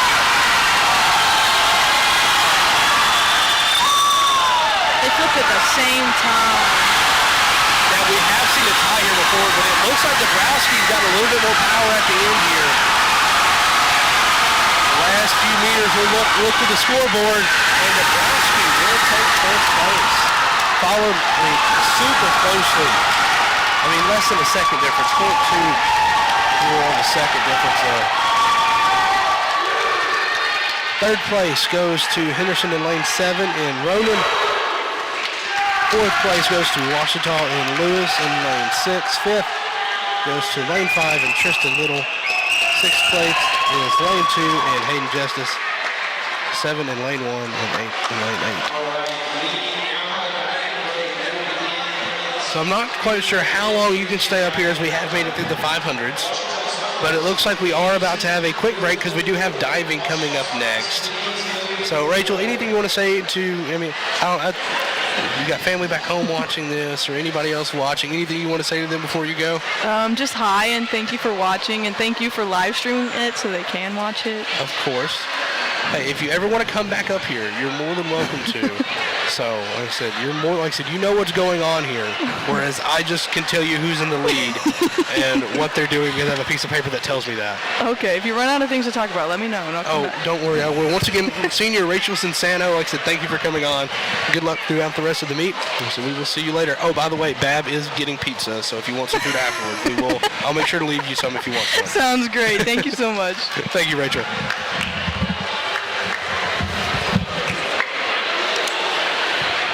Once again, that was Rachel Cinsano, one of the seniors here for this Ouachita team.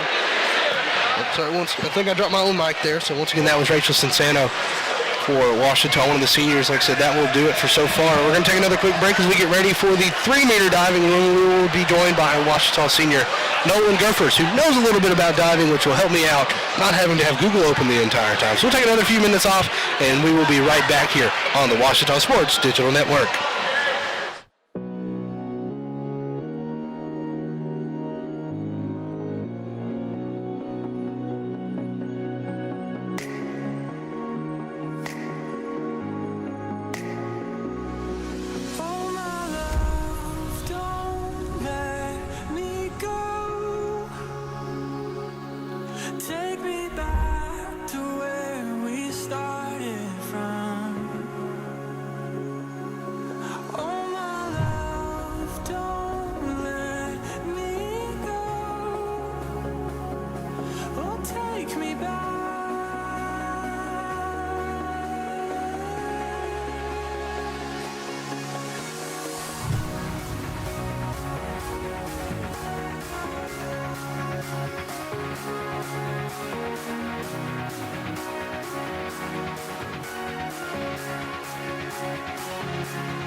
We are an intentionally Christian university. We aren't going to apologize for that.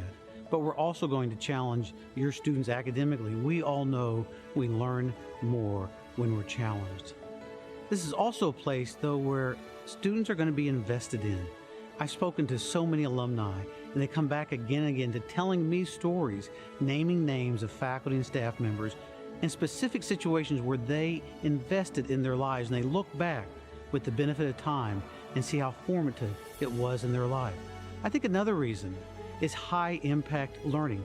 With the Christian liberal arts, you're going to get that broad experience, but we're also going to go deep.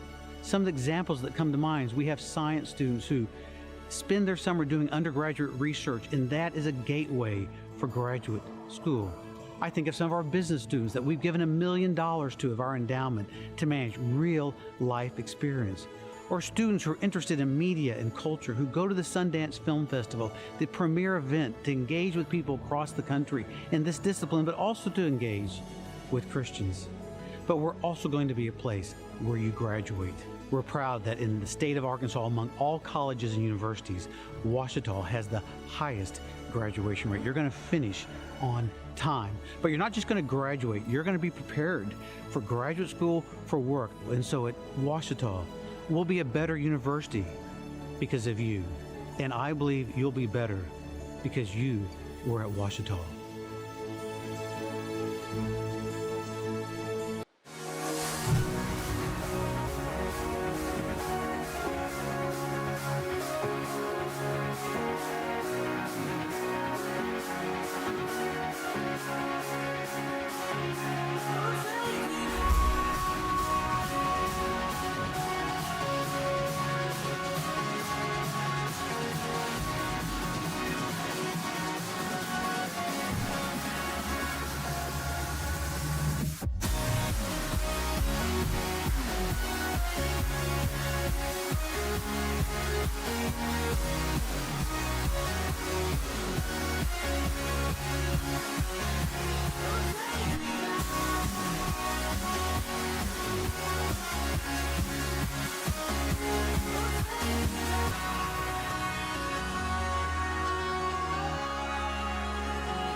Wayne State Medical School has been my dream medical school since I was 5.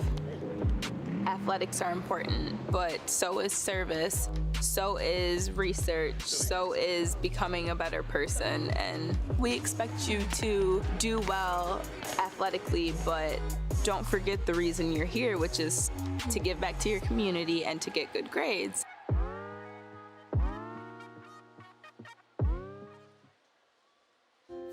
In NCAA Division II, student athletes leave a lasting impression on their communities.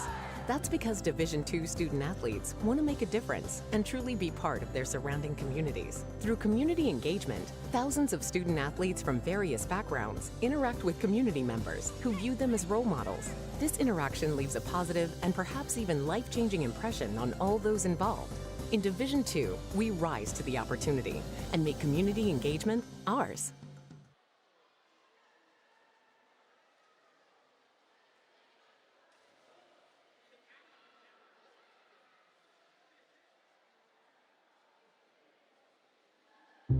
I've heard people say Ouachita. Ouachita. Ouachita. Ouachita. Is it pronounced Ouachita? Searching for Ouachita Baptist University. Back in Texas, everybody pronounces it Wichita, but really, it's Ouachita. Ouachita. Ouachita. How would you pronounce it? Ouachita. Ouachita. It's Ouachita Baptist University. Get it right. It's Ouachita, people. It's Ouachita. Ouachita.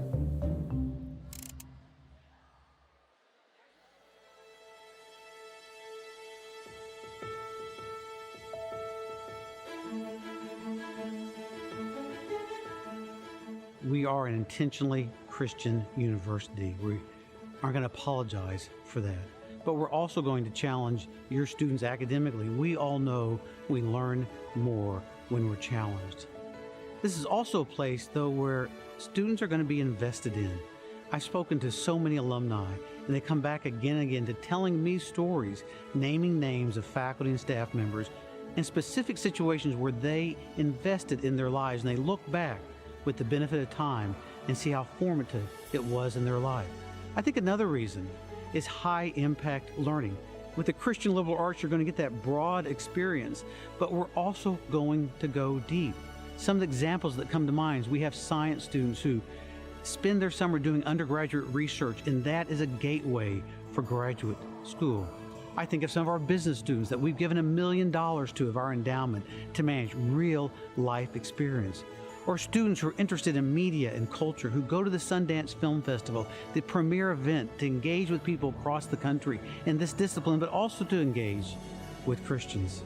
But we're also going to be a place where you graduate. We're proud that in the state of Arkansas, among all colleges and universities, Ouachita has the highest graduation rate. You're going to finish on time. But you're not just going to graduate, you're going to be prepared for graduate school, for work. And so at Ouachita, we'll be a better university because of you. And I believe you'll be better because you were at Ouachita.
And welcome back to Wagner Pool here on the campus of Ouachita Baptist University.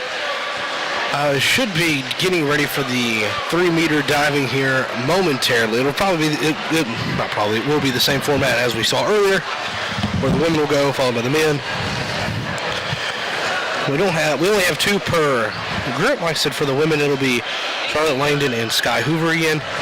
And for the 3-meter, it will only be Henderson diving in Javon Coben and Logan Medley. I will be joined by Ouachita senior Nolan Gurfers here shortly. Like I said, 2 of the judges are in place. Like I said, they're getting some practice dives in, so I'm not sure when we'll get started. I want to give you all an update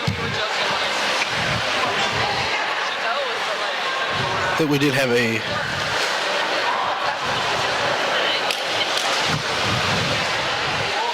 a score update, and so that will be through the through the 500-yard freestyle, so through event 20.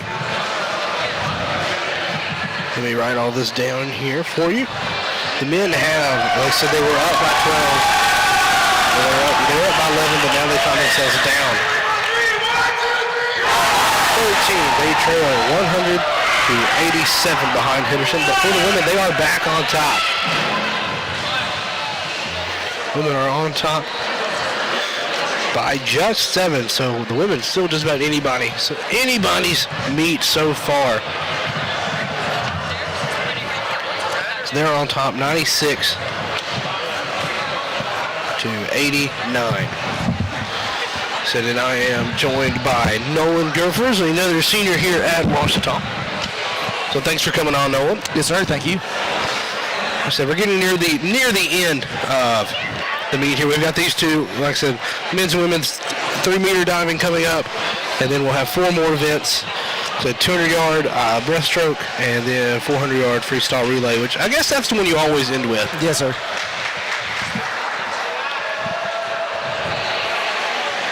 So we got the diving come up. They're still practicing. Like I said, you competed in the 1-meter diving. Like I said, it'll be nice to have somebody up here who is a diver, because Bab and I were doing our best, but we could really only just repeat what Dawson would say over the loudspeaker and what the judges held up.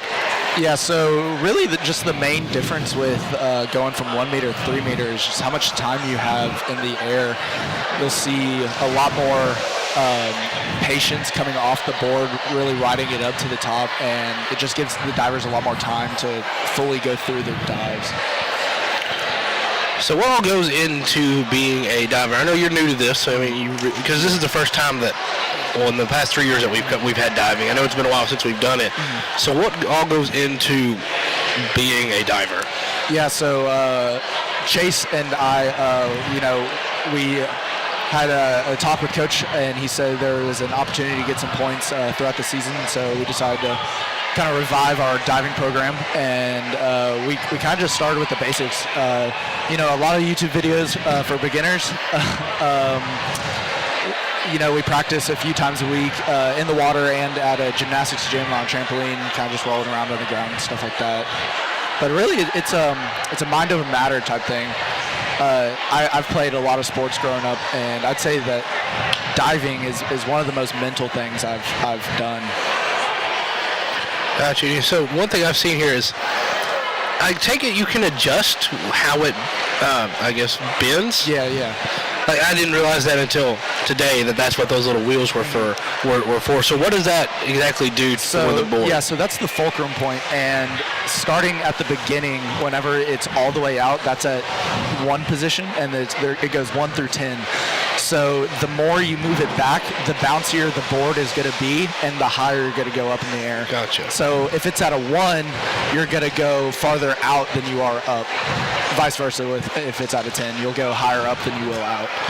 Gotcha. And so now talk a little bit more about you. Like I said, you're one of the seniors we recognize here at Senior Night. It's the last home meet of the year. It's the one that I said we don't really get. OSDN doesn't get a chance to really cover a ton of swim meets, just the way it lines up with everything else. But we're glad to be able to bring up, put Senior Night on the air. Yeah. So, like I said, you've been here now. Are you graduating early, or are you graduating? No, this is my 4th year. Okay. I'll be graduating. Now. I've been back and forth. I know Rachel's graduating early, and other ones are early, and I get mixed up on who's who. Yeah. Or who's where. Mm-hmm. So, but what's it been like? Kind of seeing being here the past 4 years. I mean, the team's grown exponentially the past year. Yeah, believe me. So, what's it been? I mean, kind of walk me through the last 4 years for you, like with the changes. So I love swimming for Coach Bostic and Dawson Pritchard. I feel like definitely this is the best coaching staff I've ever had, and that's why I've stayed here all 4 years. I love this team, and to see it grow has been, really great for me, and I know it's been really great for even the upperclassmen that I've experienced. We've gone from 25 total people on the team to I think now we have like a 50-person roster, and next year there's going to be 65. So it's really awesome to see the team grow and continue to get that shot even farther. We don't really tend to worry about these dual meets as much as we do conference, because that's wherever the big bucks count. So I know conference will be coming up, not too long away. February 16th through 19th. And that'll be at Delta again, correct? Yes, so sir. over in Jackson, Mississippi at Delta State. Mm-hmm. They're usually one of the tougher teams to beat in the conference. Yeah, so they've won a number of years in a row, but I think this year we're looking pretty good. I don't want to say we're going to go out and outright beat them, but I think we're going to give them a good run for the money. We had a dual meet against them a couple months ago, and we held them pretty close. So I expect good things to come. We got a really great class of freshmen who are, rearing to go. This is their first conference meet. They're super excited, and they're handling the taper pretty well. And, it's just building that team camaraderie. And, we are a team, even though there is an I in swim. That's actually the first time I've heard somebody say that. I like that. That one's good. That one's good. So you're talking about being in the group. What's been some of your best memories so far the past 4 years? Well, let's see. Best memory. That's a tough one. You can give me a few here. We've got some time to kill. Yeah. Okay. Dang. Best memory. Okay, so this is a pretty funny story, but it was my freshman year actually, and this is when Coach Bostic's little brother was on the team, and there wasn't a men's team here, so the guys here were just kind of doing a time trial, and so he decided to swim the 50 free with fins on and ended up going like a 19 point something. And so me being, the dumb swimmer I am, I like freak out and I jump in the water. And apparently that's a really big no-no in swimming. So I got DQ'd from the rest of the meet, and Bostic was like, hey man, it's not really the smartest thing you should have done. So that's probably my favorite moment. And a good learning experience. And in the past, like I said, whenever I've talked to seniors, they always talk about the winter trip down to Florida and conference as being a lot of, some really good experiences. Yeah. So what all happens down in Florida for the winter kind of training? So Florida is a really big, it's our last week before taper. And so taper is whenever we start not resting, but we taper down in volume what we're swimming in order to build up energy for conference to go those best times and, place those numbers. But so the Florida training trip, it's a vigorous week of training. We do 7 2-a-days, all 2-hour practices, and that's definitely the hardest week of the year we have. Some of us call it Hell Week, but most of the distance kids, they like it just because they're used to that rough yardage. But we're doing probably 6, 7, 8K almost a practice, but definitely a day. Gotcha. You didn't get to compete this year. You're supposed to compete against West Florida. They ended up having to cancel. And so I want to know if this goes true for you. I told Rachel was up here earlier. She's saying whenever you were done with, training, you would just go sit at the beach and go in the ocean. Oh yeah, and that's the best part about being in Florida. We get to leave Arkadelphia for a little while, and so when it was still cold there. It was I think the lowest it got there was about 40 degrees, but one day it got about up to about 70 and sunny. So we got to hang out on the beach for a little while, and everything's in walking distance too, so that just makes it all the better. So we get to go eat some pretty fun places. We got some great donors out there that continue to support the team. They make sure we have a good time. So like I said, also we had OSDner come up. Her name was Jill Parsons. She's been a swimmer for a long time. She kind of talked through a little bit of the science of swimming. And like one thing that I hadn't really thought of was the hardness of water changing how that works. So so I guess would it be the harder the water, the easier it is to swim? So to me, it all depends on the temperature of the water. Okay. That's what I'm looking for. I like a cold pool, so whenever you jump in, it kind of shocks you. You get woken up a little bit. But I also like to sweat before my races, so you'll see me down on deck with 2 sweaters on in my parka, just doing jumping jacks, trying to get a sweat before I jump in. But I definitely say, because there is such thing as soft water or hard water when swimming, and I think temperature has the most that affects that. Gotcha. Like I said, it's one of those things. This is my third swim meet to cover. I'm trying to learn more and more each time about it. Like I said, my first one, I had a print-off sheet of swimming terms that I was just trying to say through. Hey, it's an interesting sport. I started swimming my junior year of high school, and I've loved it ever since. So it looks like starting off will be. It should be Charlotte Langdon, or no, that is Sky Hoover. Yeah, that's Sky. I had the order backwards here.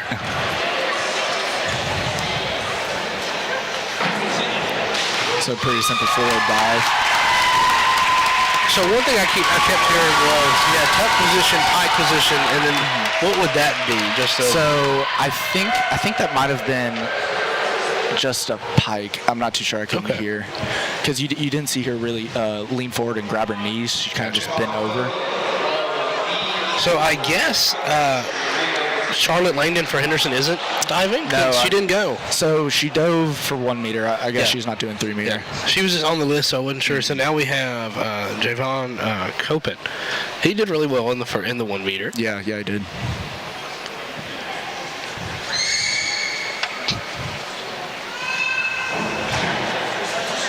Yeah, there you go. You see that all that time you get up in the air off the 3 meter, and then he kind of lost it maybe a little bit over rotation on the inner. So it looks like that was 4.5s across the board for Copen on this first dive. Next up is Logan Wetterling.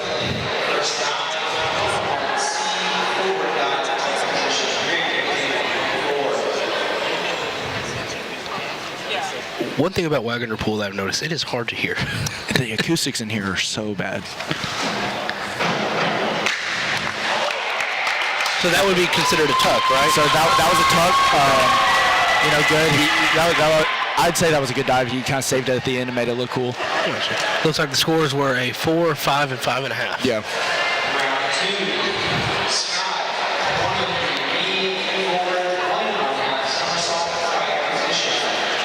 Yeah, so here we'll see she's going to do this in a pike position. So she won't fully grab her knees. She'll kind of just bend at the waist. So it keeps the legs straight out, right? Okay. See, that's what I thought the diagram said. Great dive.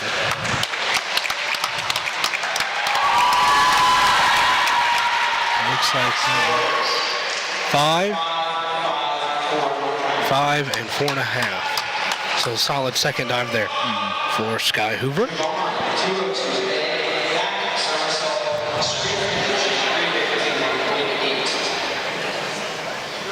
So 1.8 difficulty. What is the scale of difficulty that we Bab and I were trying to figure that out? So there are. It all depends on the position and then how difficult the dive is. And so you'll see the judges will give a score, and then that 1.8 multiplies that score. Gotcha. So what's like the highest number on the scale? I think maybe a 2. Okay.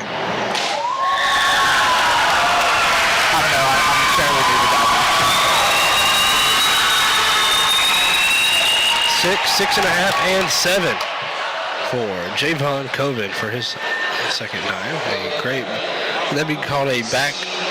I think that was just a regular back somersault. Okay. And in the fly position, which is totally straight body. Gotcha.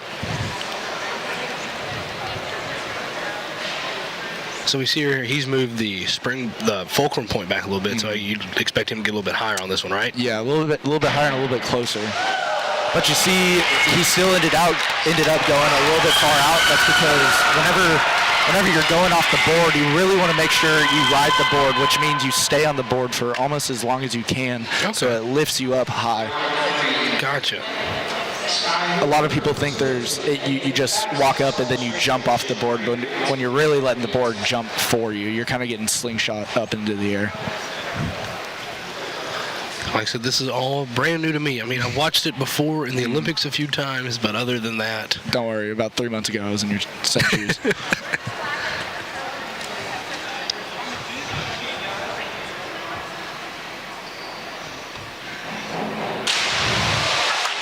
Again with that flying position.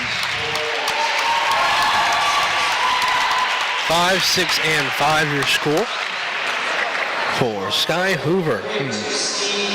Hoover, no, looks like one of the freshmen on this Ouachita team. Yes. Like I said, it's different because this goes in by age and not by school year, so I'm just trying to guesstimate. Yeah. I'm assuming the 18-year-old would be a freshman.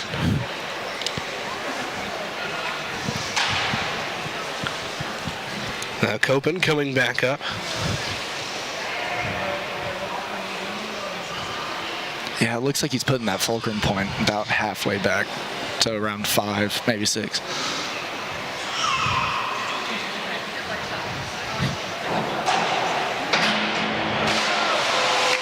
So that'd be I guess a tuck somersault back? Yeah, so that was a reverse somersault. Okay. Great time off the board. I think, just over-rotated a little bit. See, you say the over-rotation. See, I was saying that in the first one, and Bab was making fun of me for saying over-rotation. But see, now I know that's a great dive term. Okay, there we go. So I hope Bab is back there listening in the biomechanics side where we're set up with the rest of our equipment. I hope he hears that I was using the correct term that he kept laughing at me for. Yep. It's all about finding the correct rotation time and then knowing when to open up and throw your legs out. So on that one, did he look like initially go too early and then correct himself? So it looks like he might have just lost where he was for a second. I'm not too sure. He did do that kind of like little jerk movement, but he saved it. It was a great ending to that dive. So we're now in round 4 here. I missed the score. We'll see it here in a few seconds on my screen anyways. At a 2.0 difficulty here for Sky Hoover.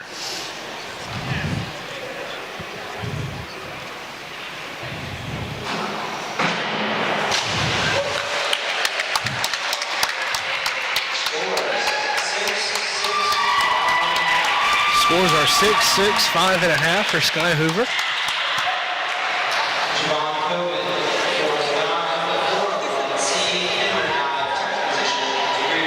So at this meet, we'll only do 6 dives. You do 5, 1 from each category, and then you get 1 bonus. Okay. And whenever we go to conference, it's 2 from every category, so it's 10 and then 1 bonus. So it's 6 here and then 11 at conference. So what categories of dives are there exactly? So there's front, back, inward, twist, and I'm forgetting what, reverse, and then your bonus. Gotcha. So it goes in that order each time. Usually, typically, the divers can put it in whatever order they want to. Okay. I typically like to pair it with which direction my hips are going. So like if I have to do, a few front flips, I'll try to pair that together and then switch to back flips. Gotcha. And Copen gets 5s across the board on that one. And next up will be Wetterling.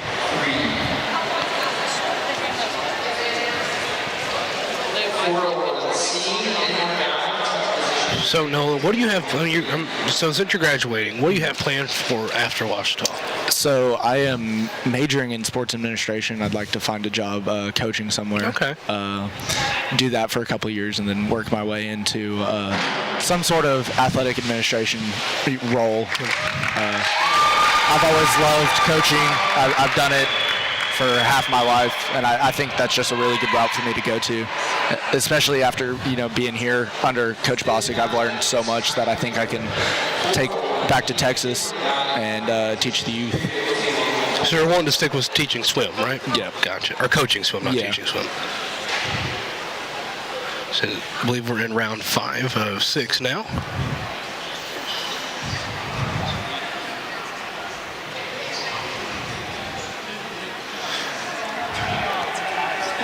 So what is it? What is the position where they have their arms out like that?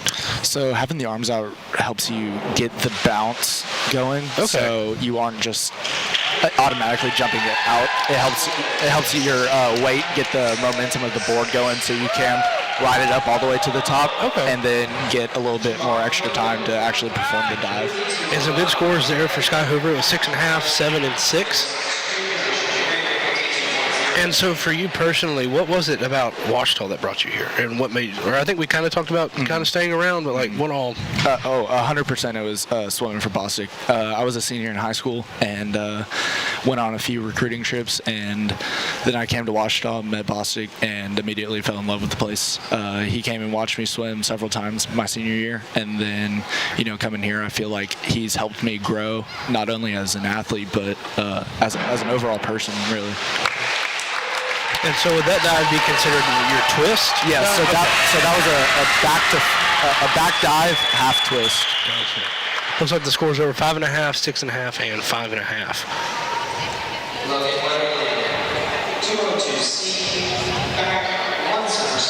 Now, when I talked to Bostic earlier this week and trying to get prepared for this swimming, he said y'all are actually going to be getting a diving coach next year. Mm-hmm. So I feel like that'll be huge for y'all. Oh yeah, we got several really good divers that are coming in next year. And great.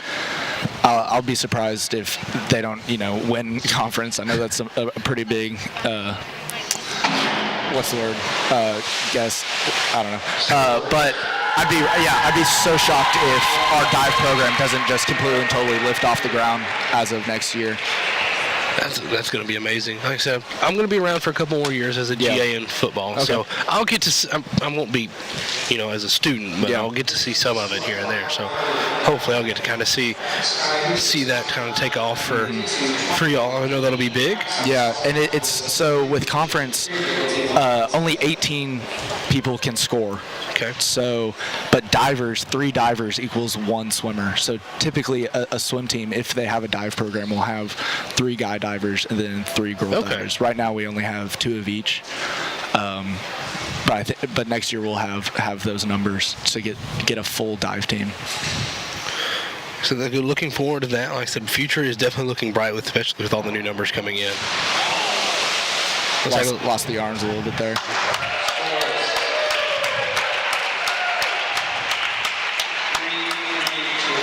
Three, and 2.5 for the round 6 dive for Sky Hoover. So for your bonus dive, would you look more to go for a harder dive or an easier dive to get the numbers up? It's really up to the diver. I like to kind of risk it a little bit. Tonight I did a front somersault with a half twist. So you start off going forwards, do a front flip, and then you end up twisting and looking back at the board. And it was a little bit, out of line, but it's up to the diver if you want to risk it or if you have, a category that you feel safe in. That was good. If you have a category that you feel safe in, then yeah, you can totally just do another dive from that category. 6, 7, and 5.5 final score there. Who gave the 5.5? Do you know? I think it was the coach on the end. Yeah, he's been grading a little tough. He seemed a little bit stingy with the points tonight. I guess. I don't know. I guess it's that new coach mentality. Like I said, you see that quite a bit. And now the final dive, Logan Wernerlin.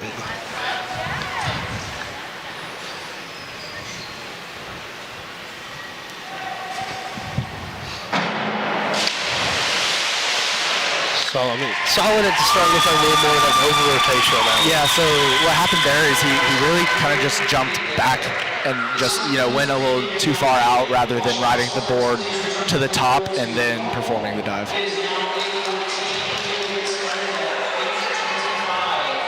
Looks like, so that'll do it for the 3-meter dive, about a 10-minute break. Like I said, I do have one more question. Yeah, go ahead. What is with the tennis balls stuck in the on the part of the walls? I'm responsible for about 4 or 5 of those, but it's really just something fun that we do. Fair enough. Sometimes we'll do a couple drills during a practice where Bosick will hand out tennis balls and we'll hold them while we swim. But then afterwards, when he's not looking, we kind of hug them up at the roof and see if they'll stick. He'll do it too sometimes, so, if Coach does it, we do it. Gotcha. I've always wondered why there were so many in the pool, but that makes sense. Some of those have been up there since before I got here, so. All right. Thank you, Noah, for coming on. Yes, good sir. luck going on forward, graduating in May. And thank you. Like I said, good luck at conference and everything. Do you have a meet before conference, or is this it? No, this is our last regular season meet. Gotcha. Well, good luck at conference. Good luck for the rest of the night. Once again, thank you for coming on tonight. Yes, sir. Thank you.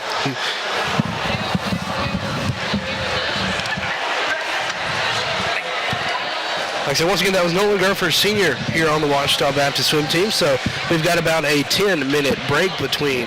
They want to get the pool reset. We'll be right back with the final 4 events. That is the men and women's 200-yard breaststroke, and the final event, the 400-yard freestyle relay for women and the men.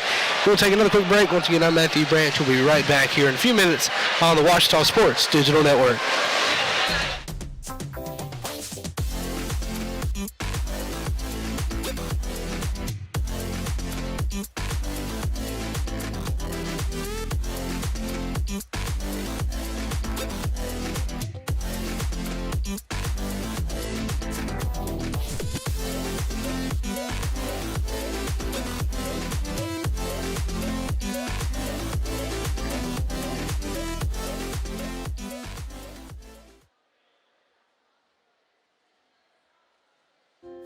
In NCAA Division II, student athletes leave a lasting impression on their communities. That's because Division II student athletes want to make a difference and truly be part of their surrounding communities. Through community engagement, thousands of student athletes from various backgrounds interact with community members who view them as role models. This interaction leaves a positive and perhaps even life-changing impression on all those involved. In Division II, we rise to the opportunity and make community engagement ours.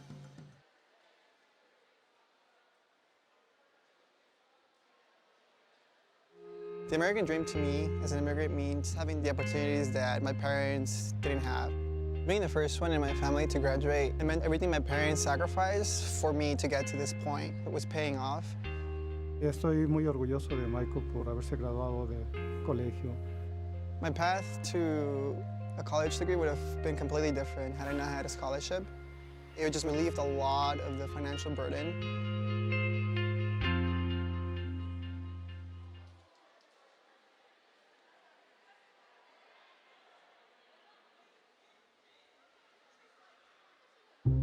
I've heard people say Ouachita. Ouachita. Ouachita. Is it pronounced Ouachita? Searching for Ouachita Baptist University. Back in Texas, everybody pronounces it Wichita, but really, it's Ouachita. Ouachita. Ouachita. How would you pronounce it? Ouachita. Ouachita. It's Ouachita Baptist University. Get it right. It's Ouachita, people. It's Ouachita. Ouachita.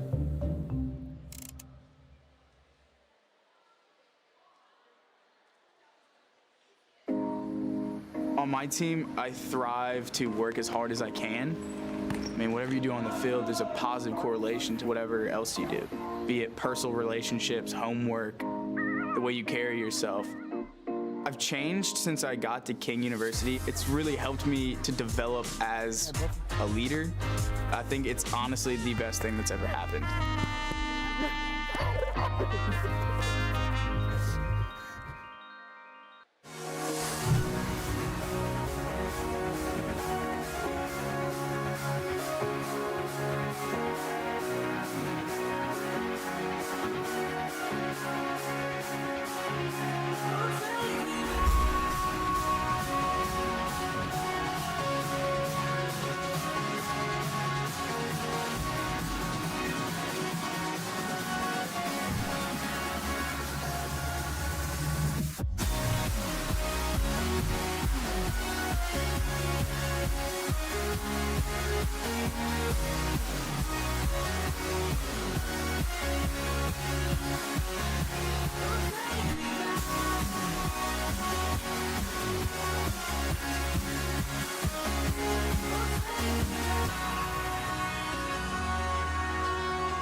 Wayne State Medical School has been my dream medical school since I was 5.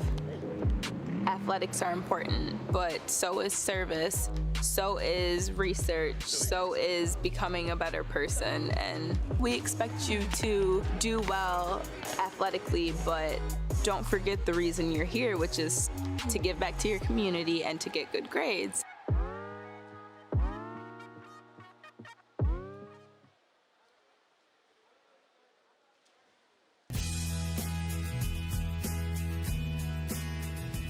At Ouachita, we care deeply for our students, and we are seeking to invest in them every day. My professors are some of the best people I've ever met. They love me, they care for me, they care about my well-being. Faculty are so open to helping you, even outside of the classroom. Like the night before the test, they'll stay up till late in case you need help.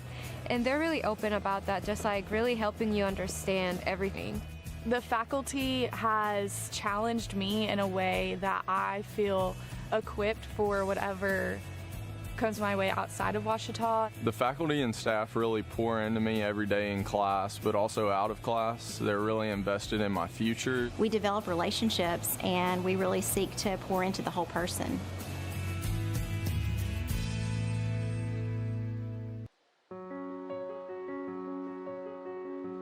Certainly, there's no better time than now, and I think the sooner the better as you go through life to get your education completed. We wanted it to be practical. We wanted it to be accessible. Students, I think, that are learning online have the same desires, same needs, and it's up to us to come up with as creative ways as possible of making sure that all those needs are met. It's not just getting a degree, it's not just checking a box, it's about us investing an education into these students.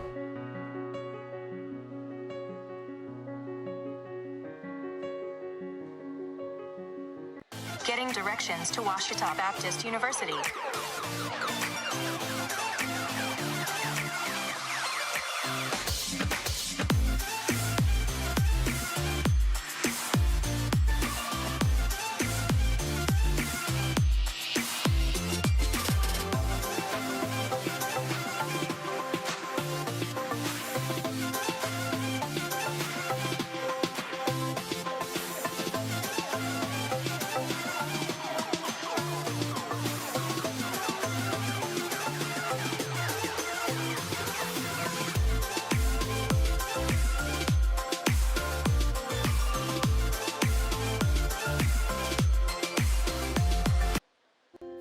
In NCAA Division II, student athletes leave a lasting impression on their communities.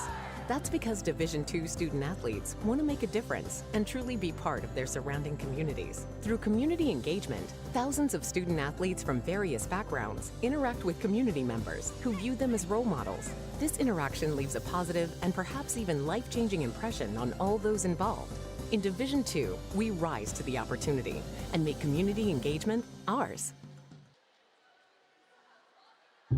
I've heard people say Ouachita. Ouachita. Ouachita. Is it pronounced Ouachita? Searching for Ouachita Baptist University.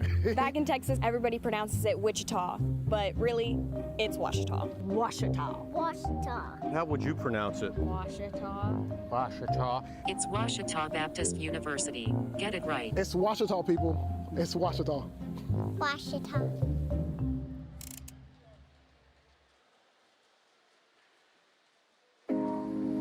On my team, I thrive to work as hard as I can.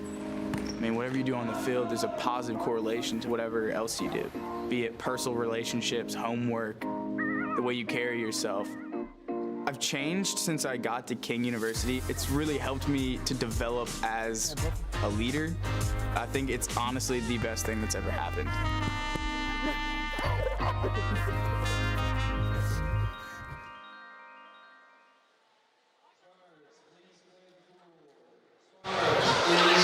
And welcome back to Wagner Pool here on the campus of Ouachita Baptist University.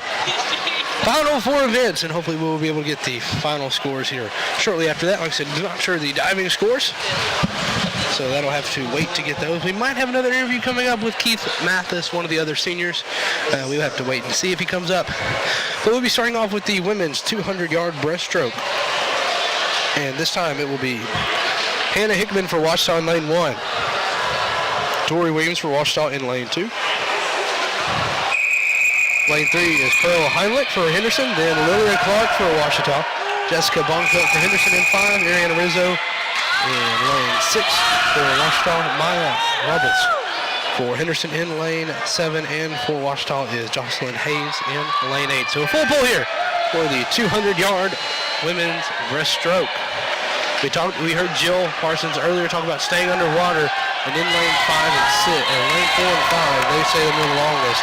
That is Lilia Clark and Jessica Bonfelt. So, like I said, Clark, one of the top swimmers on this Ouachita team, said it's Lilia Clark stress out as she recently got married to former Ouachita swimmer Vaughn Stressout.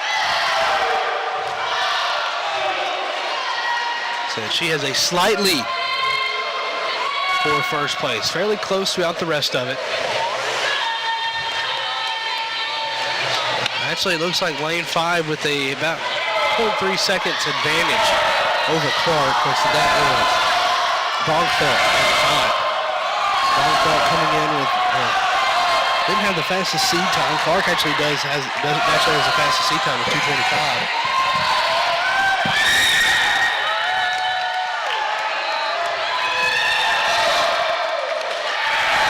It is just about neck and neck with Clark and Bonfelt up for first. After that, looks like Henderson's coming up in second or coming up in third and fourth. 0.08 seconds separates Bonfelt from Clark for first place.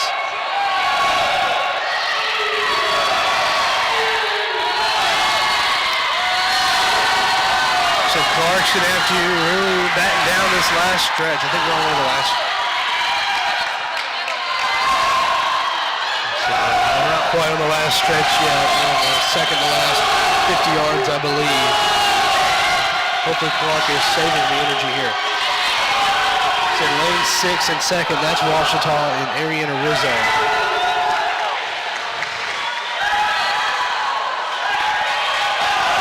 So coming up to the last about 35 yards or so. Ariana Rizzo is looking to get third. Lilia Clark's going to have to step on it here in the last 25. If they want to keep the lead that they have. Come on, Clark, she has a chance. Really got to put it on here in the last 10 meters. It looks like Bonfelt might have the lead. We'll see who hits the plate first. And it is Bonfelt by 0.06 seconds. Ouachita will take second and third. What a race between Lilia Clark and Jessica Bonfelt.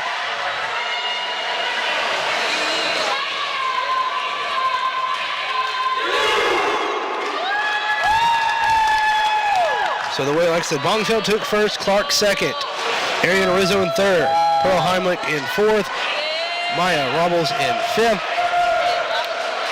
Tori Williams in sixth, Jocelyn Hayes in seventh, and Hannah Hickman in eighth. Like I said, first and second separated by 0.06 seconds. Next up, we have the men's 200-yard breaststroke. In lanes 1 through 7, starting with 1, Javon Coben, who we just saw dive in the 3-meter. Then for Ouachita, Barrett Troop, Ray Flores, Miles Scholes, Logan Wetterling, Angel Medina, and Hunter Bullis. And again, Ouachita in the even number lane, so it's 3 Ouachita swimmers up against 4 Henderson swimmers. Lowest seed time belongs to Miles Scholes with a 2:02.59. Scholes is in lane 4, after we heard Jill talking about earlier. You want to be in lanes 4 or 5 to diminish the wake you feel on other ones. Scholes with a solid lead so far over Logan Wetterling in lane 5. Miles Scholes, I want to say one of the two twins. You have Miles and Alex. Both work for OSDM here. Like I said, obviously can't work tonight as they're in the pool. So Miles with a solid lead here. Men trying to come back. They're down 13. Like I said, the diving, like I said, Henderson was able to probably extend that lead as Ouachita didn't have any men divers. But Miles Scholes with an impressive lead so far. He's got about 1 or 2 body lengths ahead of the next closest. It looks like second place is going to be lane 6. That's for Ouachita as well. That is Angel Medina. Ouachita looking to do some damage here. Ouachita with a chance to go 1, 2, 3. As over in lane 2 with Barrett Troop, he might be in third. It's going to be closer, third and fourth. Because it's going to be him in lane 7. That is Hunter Boris. That's going to be close. But it looks like Troop might be in second place now. And Troop is in second place. With Medina being in third. So Ouachita with a chance to, like I said, it's going to come down to the last 25 meters, but Ouachita with a chance to go 1, 2, 3. Shoals with a commanding lead. Like I said, Medley, who was up in front, has fallen way behind in lane 5. Ouachita looks like they will go 1, 2, 3 as over in lane 7. But Boas is struggling. Shoals will get with a time of 2:11. Then you have, that was True in second. And Medina in third, so Ouachita takes 1, 2, and 3 away from Henderson State. A fantastic race for Ouachita.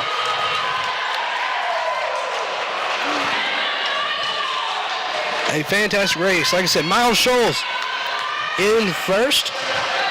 Second place, Barrett Troop in lane 2. In third place, Angel Medina in lane 6. So all 3 Ouachita winners. And now we're on the women's 400-yard freestyle relay. So this really could come down to this final. Each final event here, like I said, event number 25, final event for the women. In lane 3, we will have for Henderson, Izzy Andrews, Selina Damas, Kylie McCarty, Emma Sewell. And for Ouachita, we will have Aaron Rousseau, Caitlin Montgomery, Elise Henderson, Sydney Parker.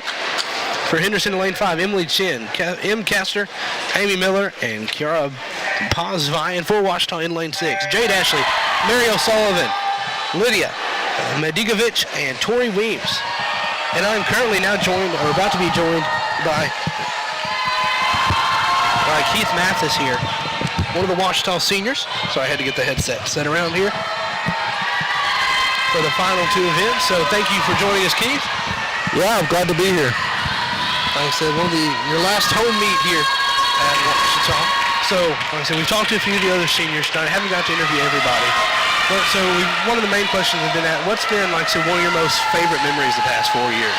That's a good question. So definitely Bellwether Ravine. I mean, it's the craziest atmosphere I've ever been a part of. I mean, I've been swimming for a decade plus, and it's the most fun dual meet I've ever had. So definitely making memories, cheering on the team, doing that, and then conference is always a big one. But training trip in Florida is great too. You know, we work really hard, but we kind of come together as a team, and we're in Florida for January. So there's been a lot of great memories. And so far, looks like Ouachita with a slight lead as the second swimmer for Ouachita in lane 4, and Kayla Montgomery in the water now. So like I said, you're one of the, like I said, you're a business major, correct? Yes, yes. So we had Dean McKinney on here earlier. Yeah. We talked highly of his business major swimmers. And so what's it been like trying to balance swimming and doing well in business, and how has Ouachita helped you balance that? Yeah, so that's a great question. So the business school is great. Dean McKinney is always very supportive of student athletes, so I appreciate that. It's pretty hard to try and keep a high GPA and be a student athlete, but it's possible. I mean, as of now, I still have a 4.0, so that's awesome.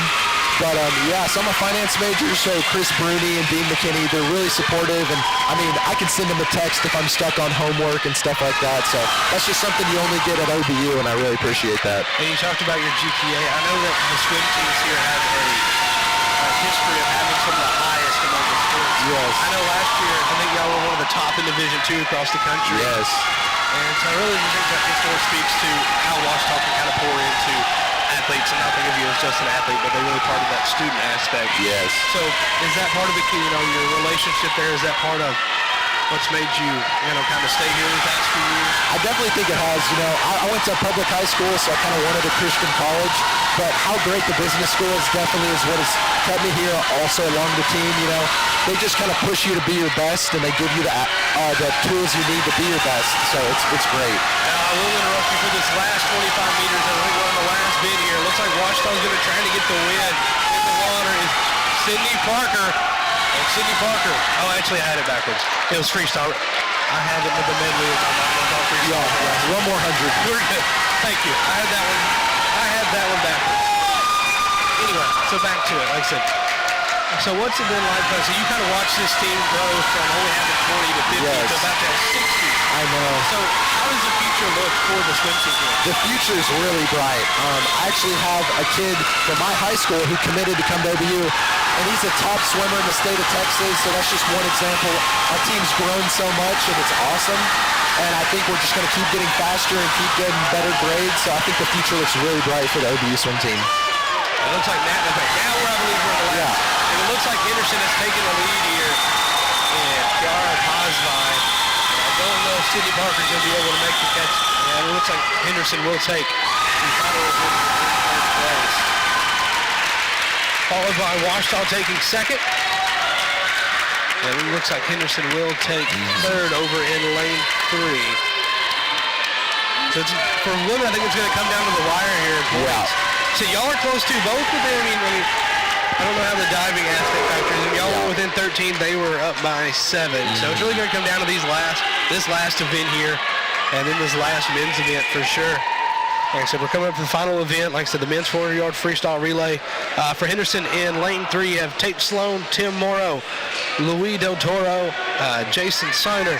For Ouachita in lane 4, you have Trent Reeder, Duncan Troop, Tristan Richard, and Jeff McCoy. In lane 5 for Henderson, we have Patrick Dabrowski, Oscar Patton, Tim Holt, and Lamar Taylor. And in lane 6 for Ouachita, we have Joe Ragsdale, Hayden Justice, Jacob Lewis, and Logan. So, Keith, what's one of those things, what would you say to any recruits watching this who haven't quite committed yet or are on the fence about Ouachita?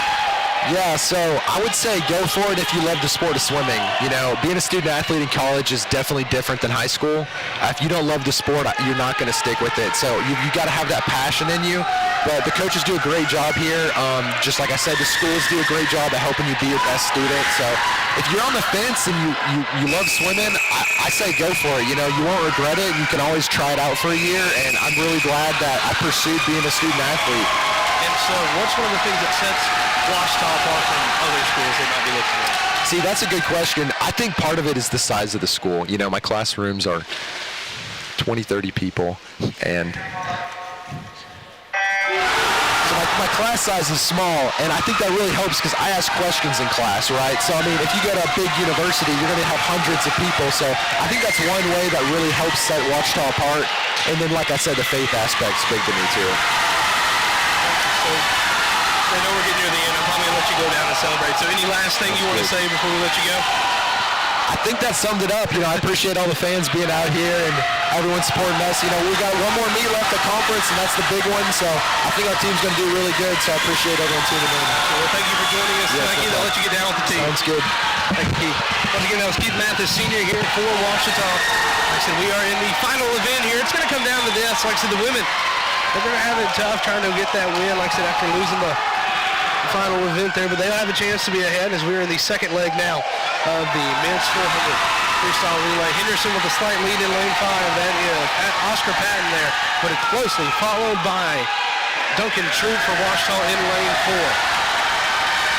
Ouachita lagging a little bit behind over in lane 6. Henderson in third at lane 3. Another good turn there. Ouachita came up just a little bit early on that one. About to reach the halfway point of this one. The men can get a win here. I think it might solidify or make it at least a little bit closer. Said it was 13-point difference coming in. I think the diving might have helped Henderson, but we will see. Said Henderson with a slight lead. In the water now for Ouachita is Tristan Richard.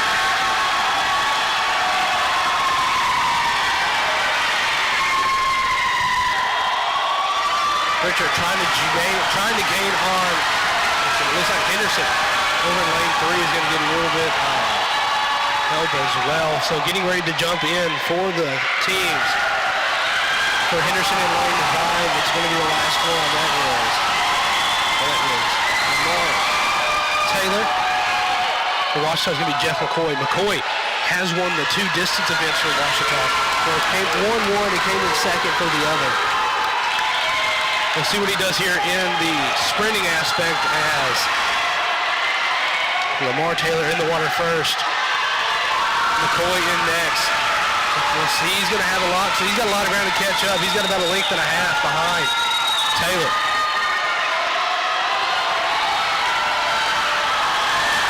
Ouachita trying to at least keep second place, and so not quite sure as over in lane 3, and Jason Siner is starting to close up to the anchor here for Ouachita. Try keep up. You see him getting loud here. Looks like Henderson is going to take first place. The race is really going to be for second now. McCoy's going to have to find whatever reserves he's got left if he's going to want to keep it above. Keep it above. Siner in lane 3. It's going to be close. Henderson takes first. Who's going to take second? And Ouachita will take second place.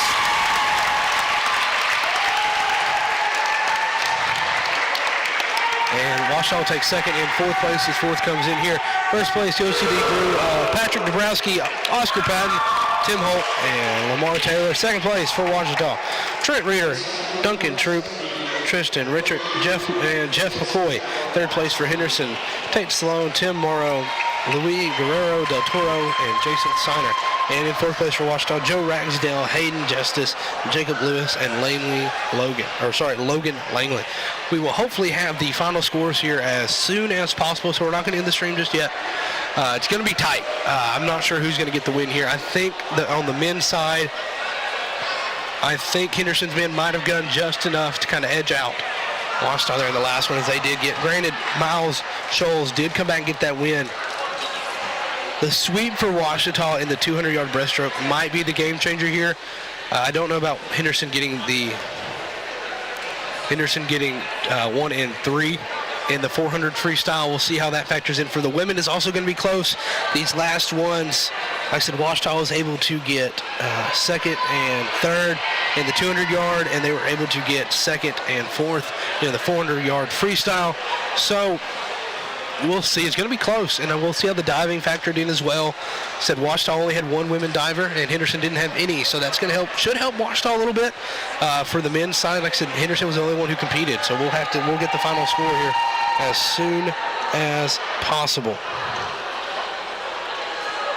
They're waiting on a decision in something with the women's relay, so we'll see how that goes. I know it might be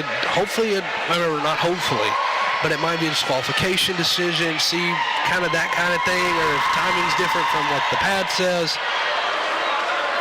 And we're just getting word now that we will have a disqualification. We have a DQ in the women's relay that's going to affect the points. I don't know who got DQ'd.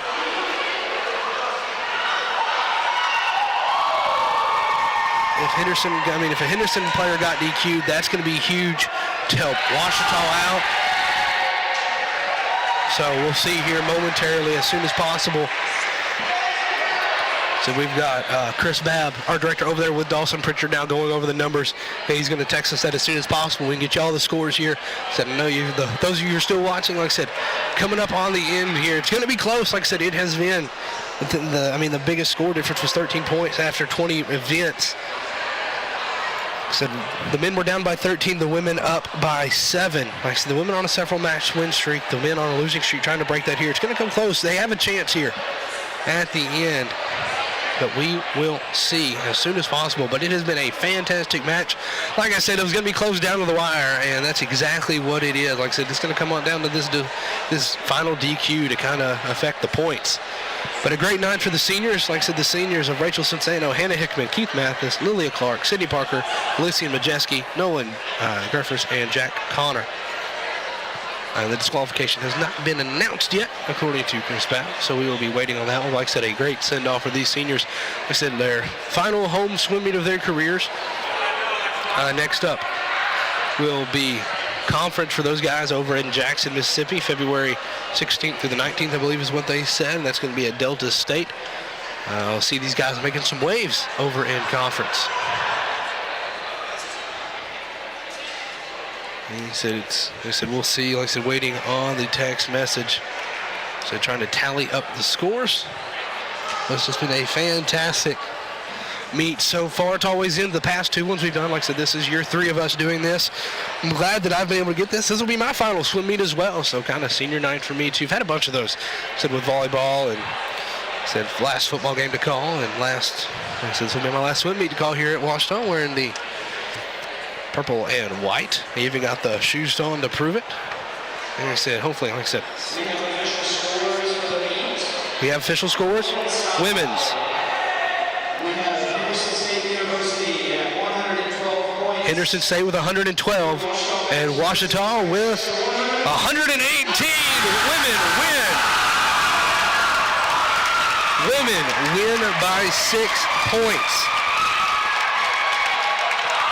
118 to 112. And for men, and Ouachita with 107 on the men's, Henderson with 129. So the men for Henderson win once again. That's a lot of it, I believe, came down to those the diving scores there at the end. But a fantastic meet. Like I said, it was fairly close. Like I said, a 22-point stretch there in that one. But the women pick up another win. So they win by 6, continue their win streak over the Red Wave of Henderson State. So Henderson State men's team continues their win streak over Ouachita's men, but a fantastic swim meet. So what a way to go out here in Waggoner Pool on the campus of Ouachita Baptist University. We'd like to thank the crew tonight. So got a solid crew here tonight.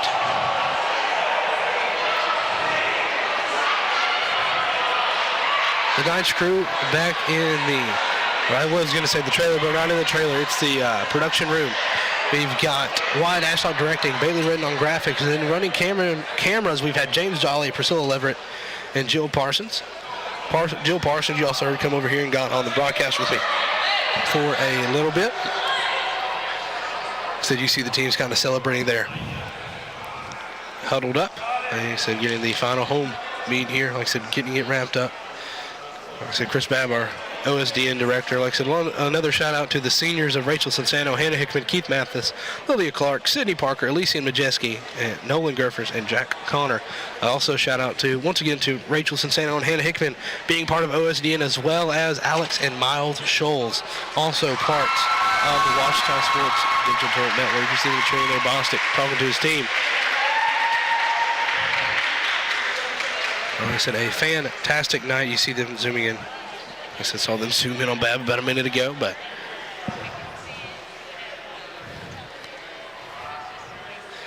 I think that is just about going to wrap it up. Like I said, I'll make sure of that.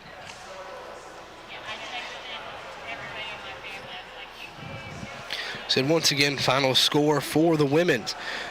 Henderson State 112, Ouachita Baptist 118. For the men, Ouachita Baptist 107, Henderson State 129.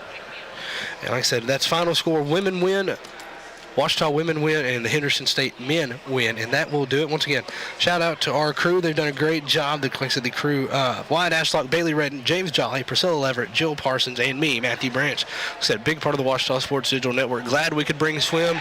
Like I said, swim to y'all, wherever you may be. Like I said, thank you for tuning in. It's about to get a little bit busy for us. So next we've got some basketball coming up, followed by some softball and baseball getting ready to start up here at Ouachita. So you can find it all on the Ouachita Sports Digital Network YouTube page. We've got a Facebook page and Twitter account. So go there to get any updates you have or you need concerning broadcast. Once again, I am Matthew Branch, and thank you all for tuning in to the Battle of the Ravine Swim Edition on the Ouachita Sports Digital Network.